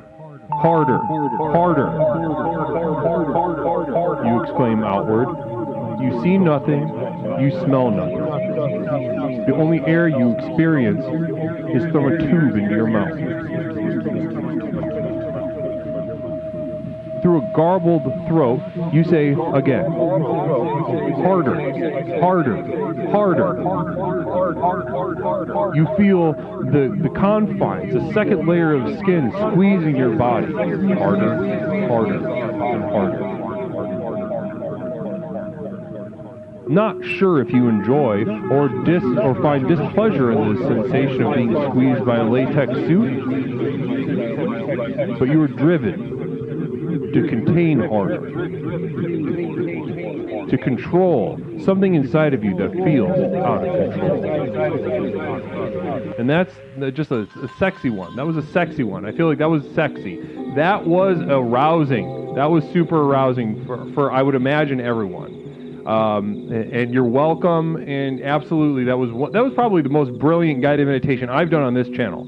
And if people were start saying that, I would understand why they would say that, because I felt, you can feel it. I feel a kinship with artists, and that, when you're in the zone, you really feel it. Phil Z, Toaster's mom only lets him use the track phone for 10 minutes a night. So hopefully he can get what he needs to say in the 8 minutes that are left on the track phone. And Not Mish sharing, Wiki, please call back. Wiki, please call back. A request from Not Mish. Are you going to deny Not Mish, Wiki? Caller, welcome to Explorations. My name is Leslie. What is something that I can call you tonight? Hey, Wesley. It's Wiki. Wiki's calling back. How you doing, Wiki? I'm doing great. Yeah, my cup overfilled. It was so pleasant to hear a cherished story. And you know what? I don't have any hard feelings there with you now, Moisty Unicorn. Yeah, I don't no, blame everybody you. is. Everybody, when you step in the dojo, everybody can get chopped in the neck. That's I know the thing. That's the thing. People come here mistakenly looking for safety, and what they find is a dojo of the mind. Yeah, you could get chopped. I You can believe get that chopped. every man equal in this one. Anybody can get chopped. Orchestar. Moisty can eat my ass. I love Wiki, says Oystar or Orchestar. So a public call, a public challenge being made to Moisty Unicorns from Orchestar to eat her ass in a sort of disrespectful way, not a sort of conventional way, but in a sort of like, I'm going to embarrass you in front of people that care about you by making you eat my ass, and also a public declaration of love for Wiki. How does that feel, Wiki? I feel pretty good. Sometimes you gotta bring up the infection right up to the skin. You gotta get it out of there. You gotta get the infection right up to the skin, like some Neosporin or maybe a Band-Aid, pump it on there, and let the infection come all the way up to the skin to pull it out. You gotta get that pus out, huh? You gotta pull it all the way to the top, till the queen comes to the top. You know what I mean? You gotta get all that gooby goop out of there, and you gotta get that whole queen. Hey, listen, No. everybody, listen, I got a question for you. I want to talk to you about the theme tonight of Dead Bodies, but before we do, question from Peppercorn Patty. Wiki, are you meeting us in Vegas? Well, hell yeah. We're gonna walk and roll. Yes, Walk and roll. prepare to walk and roll with Wiki Wiva in Las Vegas. We're gonna Las Vegas, walk and roll, Peppercorn. Woo! Oh my God, lovely. I love that. I love the energy here. It's the call terminated, not the caller. Yeah, it's the call terminated, not the caller. Ain't no profit. Namaste. You can call back. You can call back as many times as you want. If you can get through. Sometimes it's difficult to get through depending on how many people are calling. But sometimes it's a slower night. Namaste. Sometimes people are in thought and challenged by my words. Can you recall a time, Wiki, that you were challenged by my message and felt you needed to reflect on my words? Yeah, I wrote a whole song on it. That one night you said, I don't like the country pop, and I wrote the song called Beers and Taters. I was like, I hate this stuff, but I'm going to do it anyway. I was challenged. So I figured I better go out and I better take this thing head on. Good memory. Now we were talking about pain and relaxing within the pain and relaxing into the pain within the pain and finding the lessons that are there to learn by pure misery, unmitigated and sort of just kind of open-ended. So the exercise that you were just referring to, Wiki, to relay to some of the more newer explorers, is that we were exploring your pain for country music. Is that correct? Yes, the pop country. I hate that very much. Pop country, and I give you the assignment as a rock and roller to the marrow of your bones. You're a rock and roller. I gave you the assignment, which you absolutely hated, to write a pop country hit.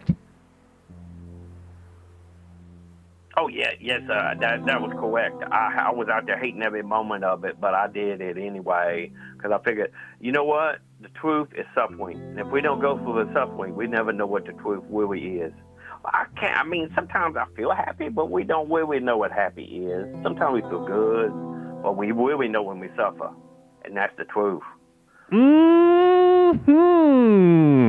Yes, we do, and there's I would say, we can learn some lessons, but ultimately it will defeat even those lessons in the mind that learned those lessons. And I think that in itself can be a lesson, but ultimately is not, because it's just loserdom and defeat at the end of the day. Now, but that's kind of an advanced concept, and I want to take it step by step tonight, Wiki. Wiki Wiva.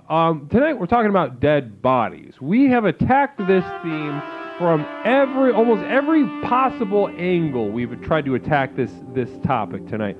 Is there something you've got your own perspective, your own angle, your own view on the universe.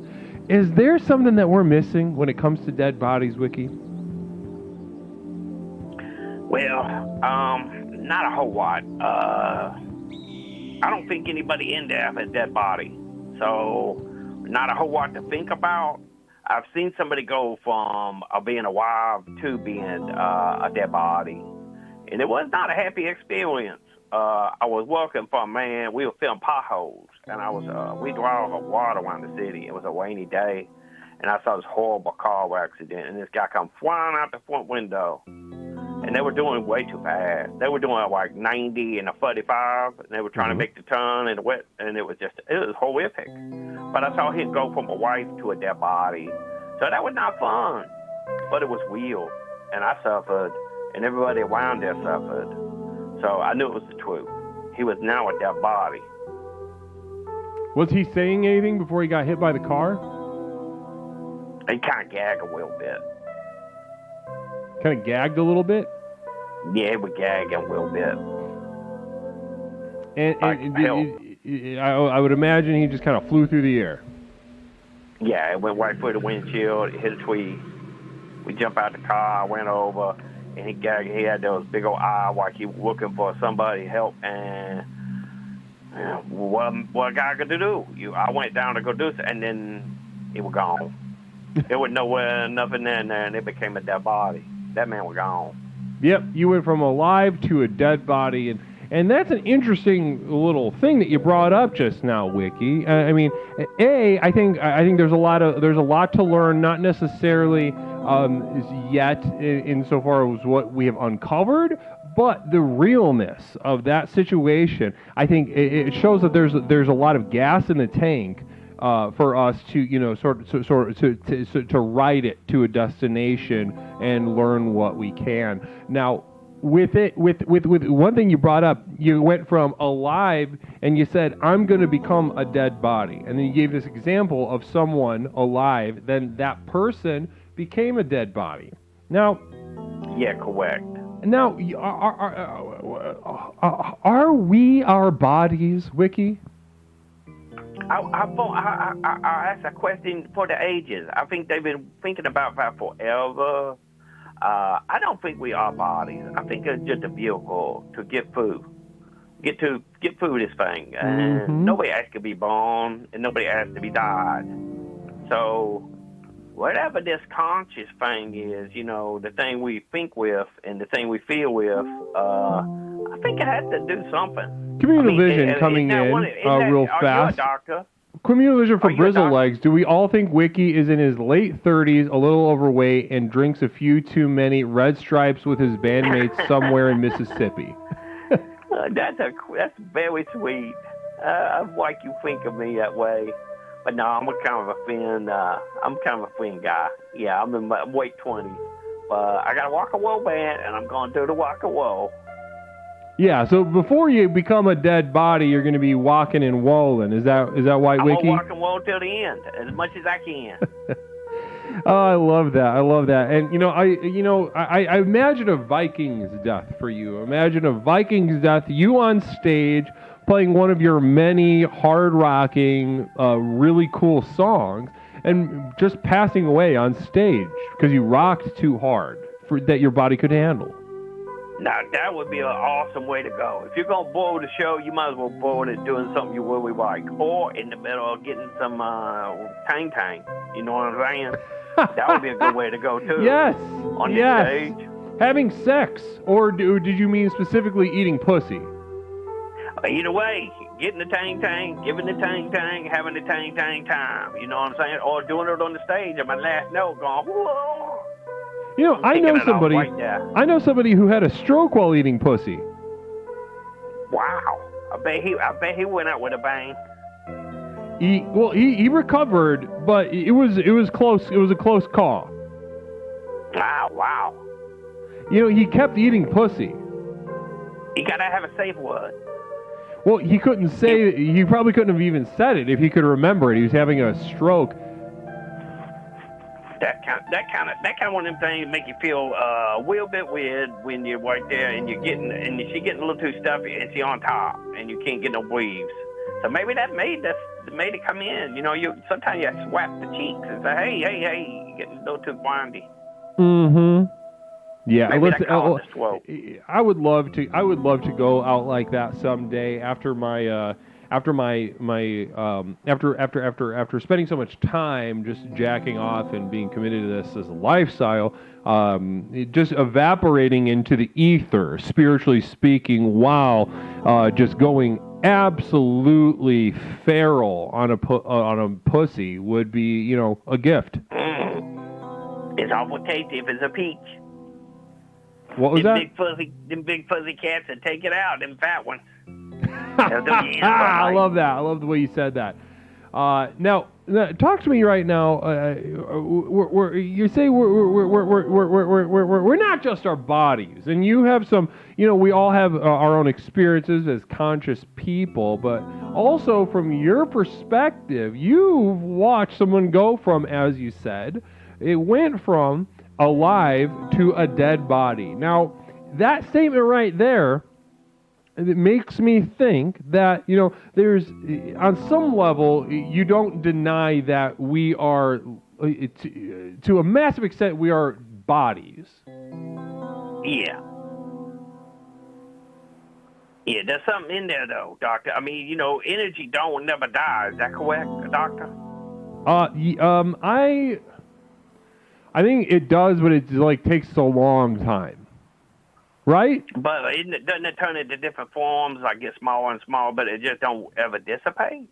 Well, I mean, it kind of depends on the theory of the universe. And namaste from Phil Z. Millions of peaches for me, millions of peaches for Wiki. Look out. Oh, that'll go one. That'll go one, Coach. I love that one. I love that one. You're like a poet. Namaste, Phil. Thank you so much for that. That was special, and I appreciate that that little callback, that little reference. That I love that song, and I loved your little take on it. So, a question for you though, Wiki. It depends on your universe. Well, not a question yet. It depends on your universal theory of the universe. Namaste. It depends on, you know, some people, you know, they can't make heads or tails of the beginning or end of the universe. Is largely kind of, you know, not complete bullshit, but, you know, a shaky projection. They don't even know how old the universe is, and some people think though that it will just go dark and cold. Wow, that's deep. Like matter will just kind of be, you know, everything will turn into a sun, but then all the fuel for the suns will just kind of burn out. That's what some people say. Something to think about. Will we make you think it go into that external universe kind of thing, and you're thinking about it? I just didn't know if energy. I figured that energy goes somewhere, and even if it floats around for a bit, that energy still gotta be you for a little bit, even if it's a long time or real time, right? Don't we have like potential energy, like a nuclear weapon or something like that? I read that one time. I was like, wow, I'm like a nuclear weapon. A weapon of energy too. Isn't that something else, right? That's something else. Yeah, it's one of those weird things that give you existential crisis. Wiki, tell me, now you're certainly. Somebody says amber is the color of your energy, Wiki. Wow, they must. Will we know me? They must. It was Peppercorn Patty, weirdly enough, who you're going to be walking and wowing with in Las Vegas. Oh my yeah, goodness. Special stuff.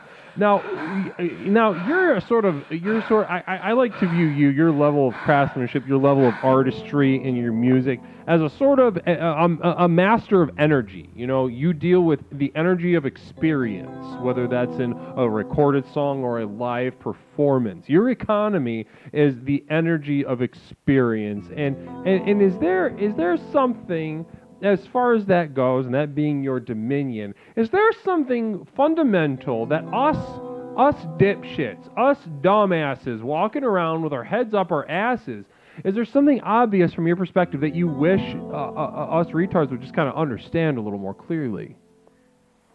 I can tell you one thing. One thing I've understood is like almost everything is stories. And we fight for stories. We die for stories. Like money, it's not where we will. It's just a thing we use to push money around. And it's not, you can't eat it. You can't grow anything with it. But what's the biggest story everybody fell into? Money. I'm not against money. I'm a capitalist, I think. I like money, but money is one of the biggest stories we ever fell into. We fell into the money story, or we fall into these other stories, or some of these super religious people. They fight for their story, and they're not physical things. These are all things that are the mind. I would believe. I'm not sure. They're things that we can't put our finger around, like love, like money. Passion, things like that, I think. Passion. And I think we just fight for our best story. And the songs are me way getting out my story sometimes. Wonderful. Your story. Now, I hate to even ask because you're so generous with this sort of thing at the end of your calls normally, but we do have a couple requests. Yeah. From the chat for a possible Wiki song. Now, is there a song that you maybe you have on the tip of your mind that was conjured by either our larger conversation about dead bodies or specifically about what we talked about tonight? Is there something there that triggered a song that you wouldn't mind sharing with us, Wiki? Oh, sure. I got a song for that one. Okay, let me go ahead and pause the music on my side. The universe is so weird like that. Whereas she said something about my Angie was that? I think I'm a Capricorn, so that's my color too. You're a Capricorn. I would have guessed. I'm a Capricorn, and I got a song called "Ghost You Never Knew."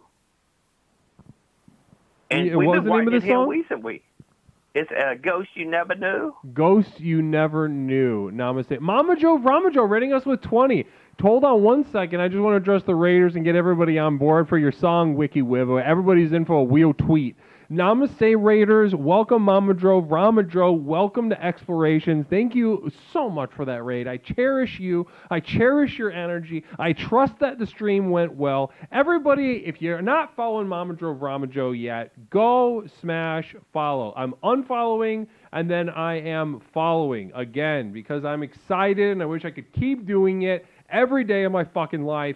Namaste. Go follow. Extremely entertaining. Funny stuff. Also, there's the music, the costumes, the graphic bullshit on the screen is fantastic shit. Go follow it. Thank you for the raid, guys. Woo, fresh follow. Namaste. Guys, you how was the stream? I just want to know what kind of energy we've been thrust into our womb. How was the stream? Talk to me. Be honest with me. Mama Joe Ramajo, what was it like? What was it like? Was it good? What was the end like? Was it weird? Did somebody have like a racist meltdown on the way out?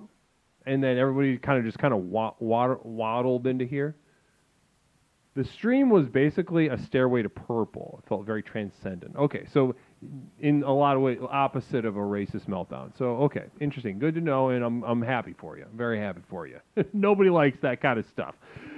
So, guys, those of you that are just joining us, we have Wiki Wiva, a cherished explorer, a cherished member of this community, with us right now, and after our conversation tonight has been inspired to share one of his songs with us. An accomplished musician, accomplished recording artist, and we have a song on deck. Wiki, can you tell us the name of that song again? It's called "The Ghost You Never Knew." Ghost You Never Knew. Okay, listen, whenever you're ready, nobody hit any channel points. We are gonna listen to Wiki. Okay, Wiki, whenever you're ready, bud. Okay, well, I'm feeling vulnerable with this song. He want me to go, Gary Russell want me to go a little bit high, and it's a little bit slower tune, so hopefully everybody, I won't disappoint. But it's a Ghost You Never Knew. It goes, Wow, wow, wow, wow, waka waka waka waka wow, wow, wow, wow, waka waka waka wow, wow, wow, wow, wow, wow. You walk in my shadow, like I did not exist. Wow, wow, wow. Your darkness wing us, wow, wow, and I resist. Wow, no, no, wow. Shake your hips like you fire a gun, boom, boom. Make advances at me now, I want. Walk from above and you never find. Wow, wow, might well be lost, might as well be blind. I'm at war with you. Boom, boom, boom, boom. I'm the ghost you never knew. Wow, wow, wow, wow. Dirty habits, they don't come clean. Whoa, whoa, whoa, whoa. Can't wash it off with gasoline. I hope you search for clues, and you look and you won't find. I will waste them off of my mind. I'm at war with you. I'm the ghost you never knew. I'm at war with you.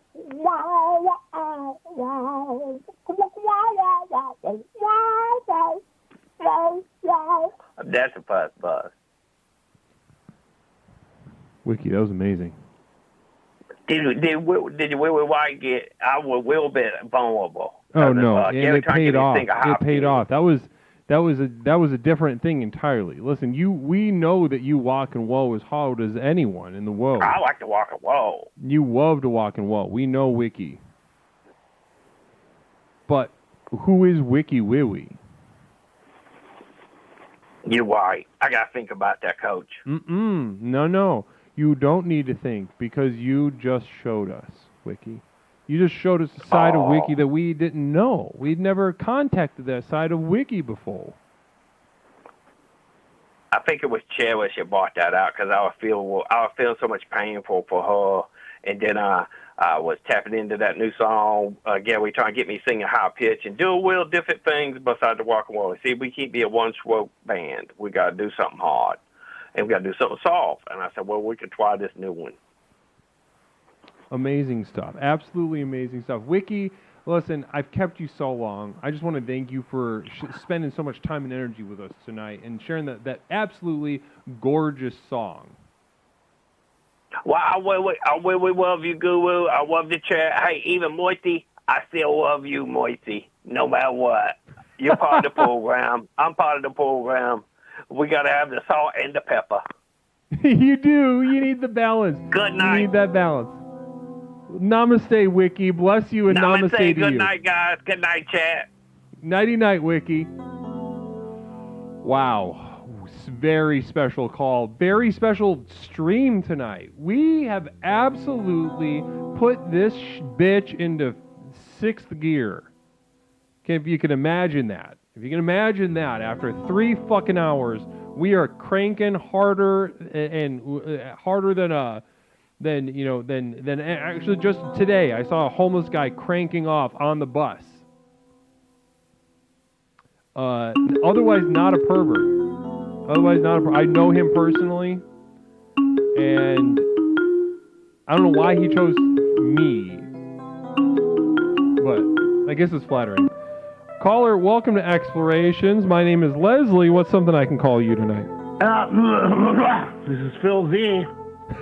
Phil Z, you got the frog in your throat, Phil. How you doing tonight, like Phil? 300 fucking frogs in my throat. Hey, it's Phil Z. How you doing? Namaste to you, buddy. I'm on cloud 9, having a wonderful evening. And tell me, how's Phil? Tell me about Phil right now. Dude, I'm riding high after that Wiki Wiver. He made me wet my pants, you know. Absolutely something special, right? Something special, yeah. Something very special. in I that. almost thought I was having a wet dream, and I wasn't in my normal reality for a second. Yep. It was beautiful. Yeah, does it happen to you a lot where you think you're in a normal reality, but you're just kind of daydreaming, and then you have Yeah, and then I wake pants? up arrested. What was that? I wake up arrested usually after that. Interesting. That- Okay, that's you what's wake up not- that's not- arrested. So you do this in public places in which people, grown men I shouldn't thought I was come. in a dream, and this was like free reign. I was lucid dreaming, but I'm actually like really awake. It's a thing. You experimented with lucid dreaming. It turns out you were actually just hallucinating and jacking off in public. Correct. Interesting move. Okay. And did this But hold up in I court? didn't want to talk about that part of my life. I want to keep asking about this. Did this hold up in court? Well, that was the previous called deniability. But yes, it does actually hold up in court sometimes. It depends. Like if it's comedic enough, and the judge is a good one, they would let it slide. Right. But I was scattering rubbish once on the street, kind of like stomping on it, and like starting to make out with a milk jug. And nobody witnessed it, and the witness couldn't appear in court, so they just kind of let me off. They said, "Well, this is so stupid, and there's actually no one here to talk about this." And I thought that was a dream, but it was actually just me. Dude, a W is a Milk W. jug. I thought it was Helen. What's her name? The Heidi Klum. But it was actually just a milk jug. Listen, a W's a W.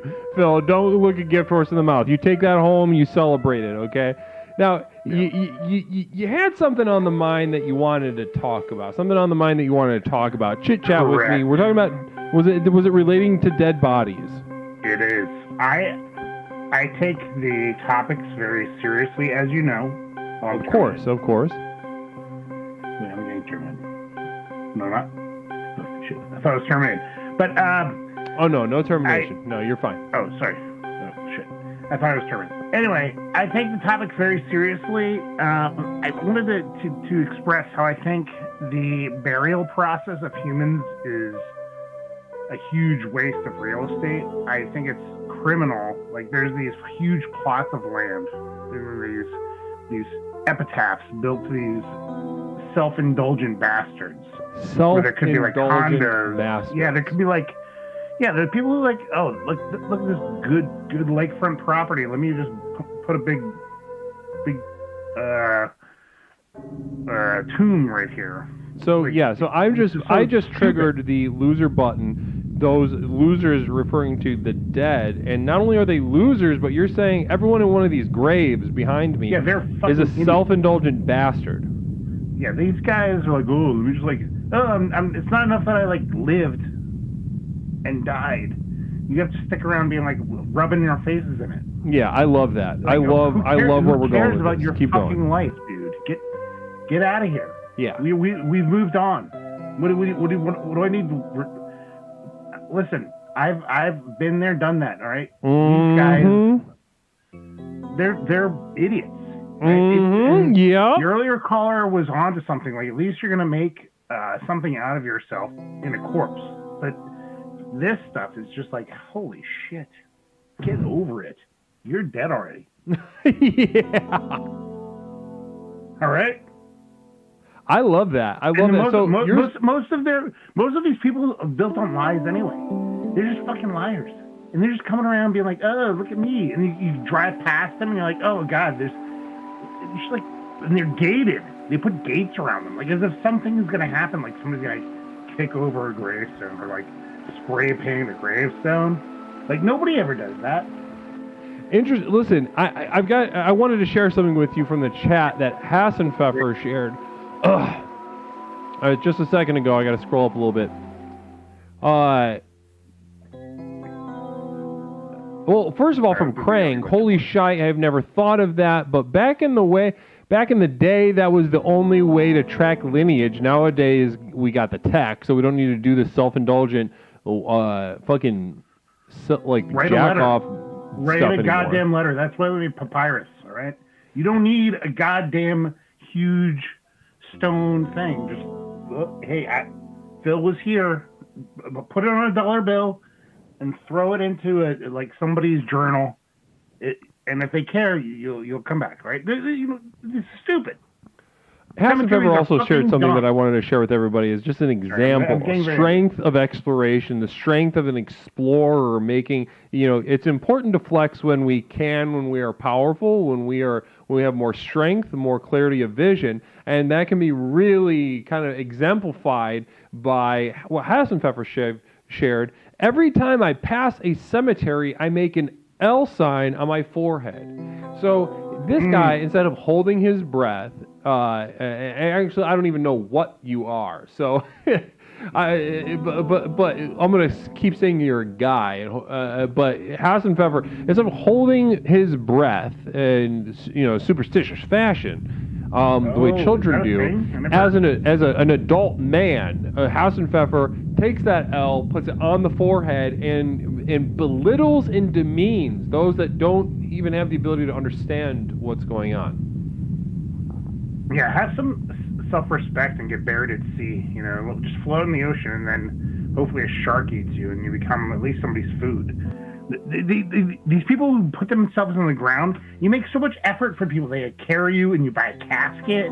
They make caskets. Like people, we're causing some. Yeah, it's a total fucking scam. It's a fucking scam, dude. Well, I'm sorry. Talk to me for a second. What are you? I would imagine you have a plan ready to go. You've obviously put a lot of thought into this aspect of dead bodies. I want my cat to eat me. What are you going to do? I want my cat to eat me. You want your cats to eat you? How many cats do you have? I don't know. I was thinking about getting some more. I don't have any now, but I was going to put it in my will. Buy some cats, let them eat me. So put some cats in a room with an AC unit and a bunch of water, and then just you. Yeah, name them comically and just be like, okay, go at it. Or put me in like a ring with anything would be better than getting buried with a tombstone. I'd rather, I don't know, anything. I love this. No. I think you're absolutely on the right track. I think you're setting an amazing example for everyone on the stream right now. Bronze my bones and use them to craft call the guy from Pimp My Ride and have him build a car out of my dead body. I love that. I'd love to have a set of drumsticks made out of your femurs. Yes, exactly. Anything other than bury me and try to make it's stupid. It's the dumbest thing. Yeah, I love that, and I love that you're on the offensive about this too. That you're actively belittling people who choose to do that, and I think they deserve it. And I'm glad that someone like you is out here doing that kind of work. Not Me says, I want to be taxidermized and put on display in some fucking weirdo's house. So not even somebody I do like that. I did love the caller. Who was the caller before? I might need to get his number for later. Mm-hmm. Put it in my will. Because I want to be covered in like an epoxy. And then I can be ladle. You've ever seen those ladling videos where they just fill epoxies with things and they make them into bowls? Mm-hmm. I want to be turned into a kitschy serving dish for my grandchildren. See, at least that would be something instead of being buried. Do you think he might be able to help me out with that? Sure thing. Yeah, just put it in the will. I'll do whatever I can. I will go to extreme lengths to make stuff like that happen. The reason being, it is extremely weird and off-putting, and I will be titillated to participate in something like that. Do I need to assemble a team, or is this just you want me solo as your guru to be doing this? Oh no, there was a caller before who was a taxidermist. I thought you maybe he said, "Oh, that guy." You need to connect with the right person. Bill, and I thought maybe Bill. you could connect me with him offline. Bill has a skill set specifically for taxidermized. I mean, I think you would be into it. I'll do the epoxy thing. If you want epoxy, I'll do it. If it's otherwise, Bill. Or maybe me and Bill can collaborate on this. We can do a collab on that. That might be kind of exciting for our careers. Peppercorn Patty says, when I'm dead, just throw me in the trash. I mean, I would probably like just go have do like 300 shots of tequila next to Peppercorn Patty next to the trash, but I would respect her decision. Namaste. I love that. I love that. I'd also just love to, not Mish brought up an interesting point. Ed Gain had a cool belt made of nipples.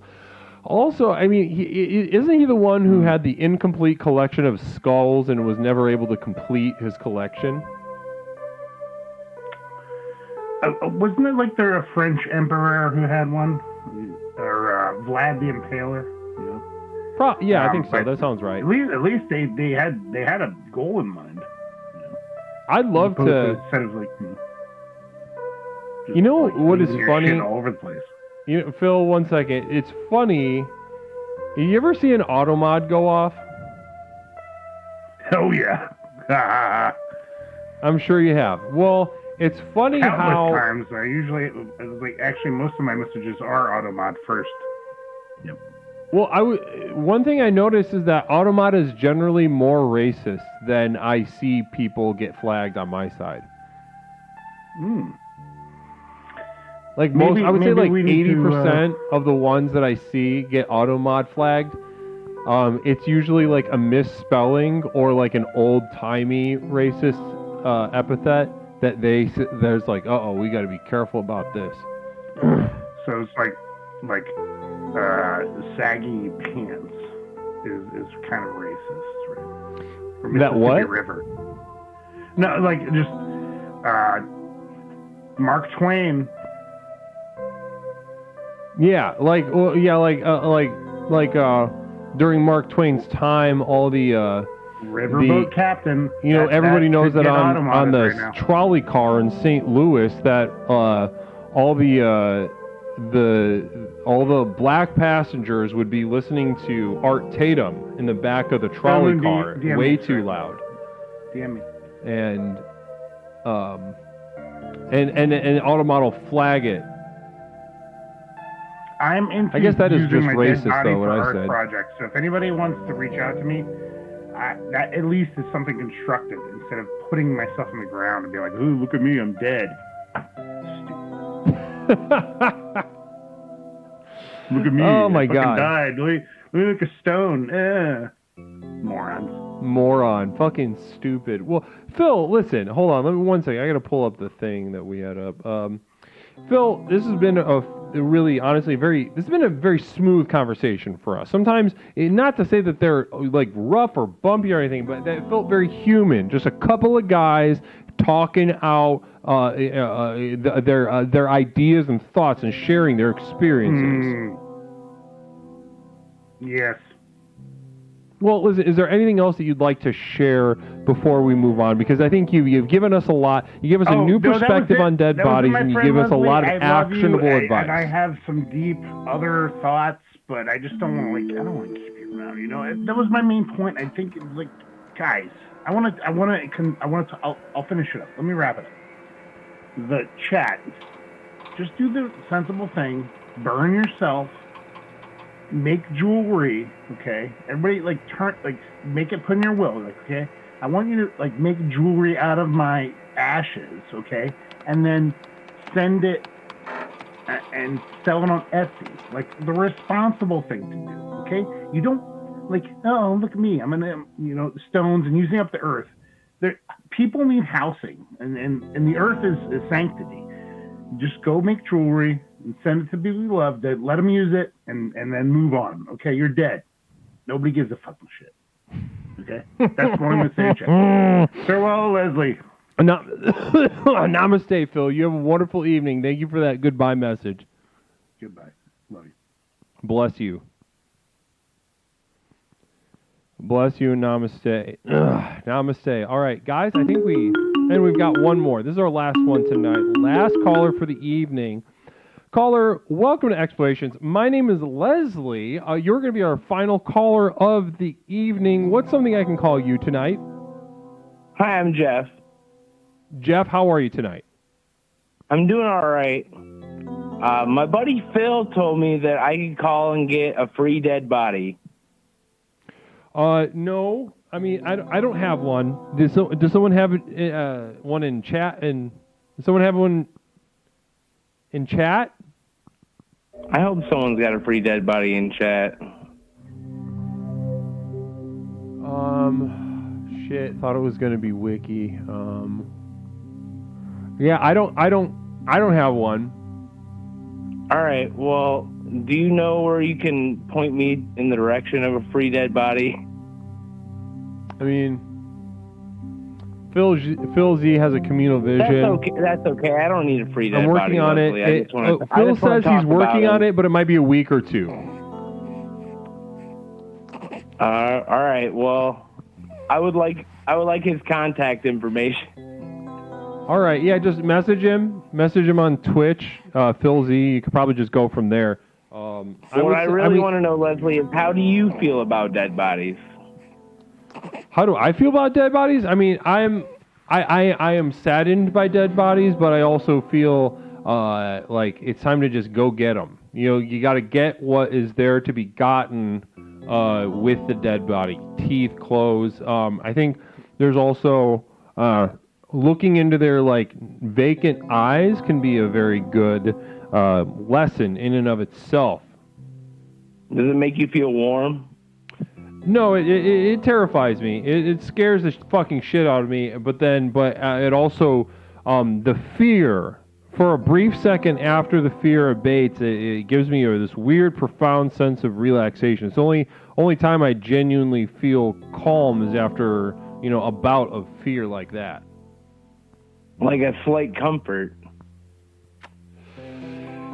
Yeah, I wouldn't, I mean, maybe, but I don't feel comforted. I just feel like an end to the tension of being is coming.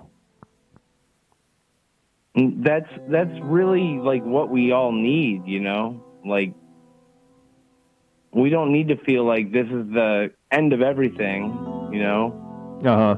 Maybe we'll end up as zombies. And love and party with each other. I think that's a beautiful message. I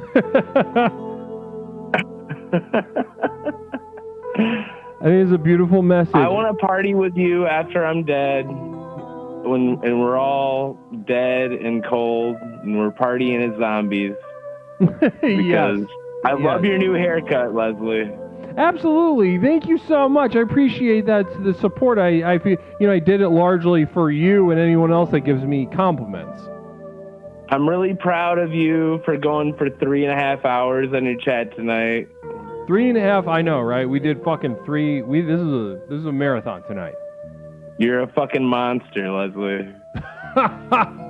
Namaste to you. I appreciate all this beautiful support you're giving me tonight. It's truly edifying my spirit. I'm gonna go ahead and I'm going to get our little credits and the raid going. Is there anything else that you'd like to share tonight before we call this marathon to a close?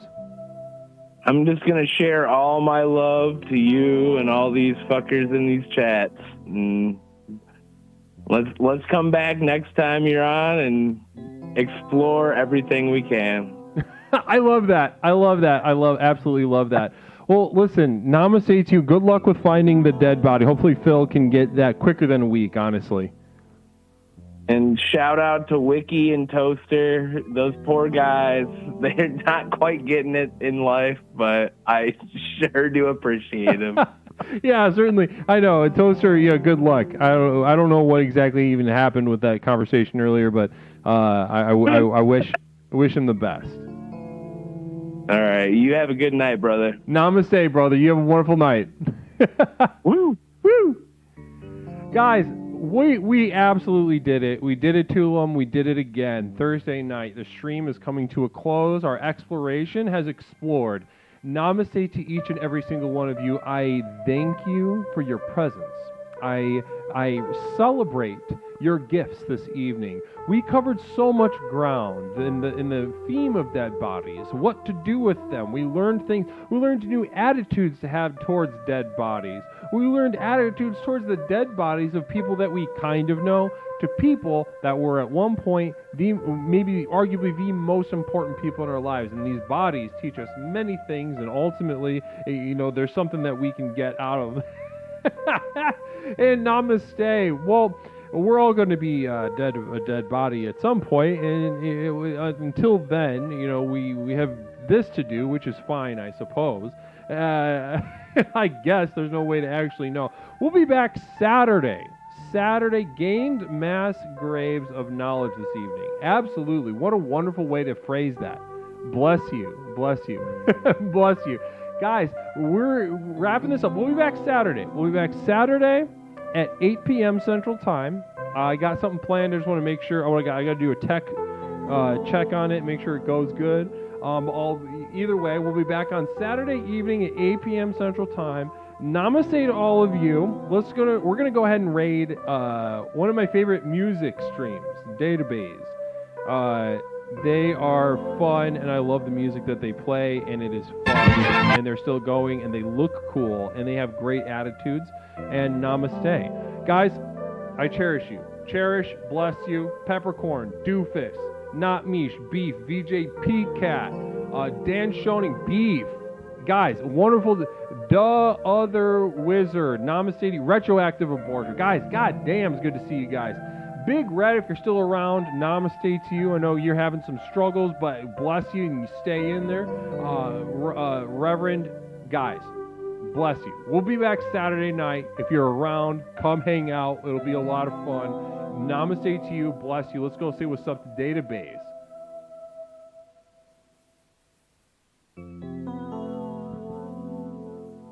Next one, and even it's don't worry. I'll tell you that next one. I really need it for my tank. Leslie Tanner with the raid. Oh my gosh, thank you so much. Welcome in, Raiders.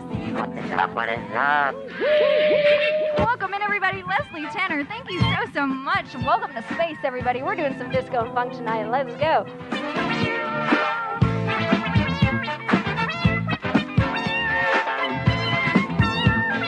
It's a you know I'm ready. Welcome in, Raiders. Make sure my engine. Thanks for stopping by. Let's go, everybody. Welcome in. We are Database. Thank you for being here. Thank you for the raid, Leslie Tanner. How we doing tonight?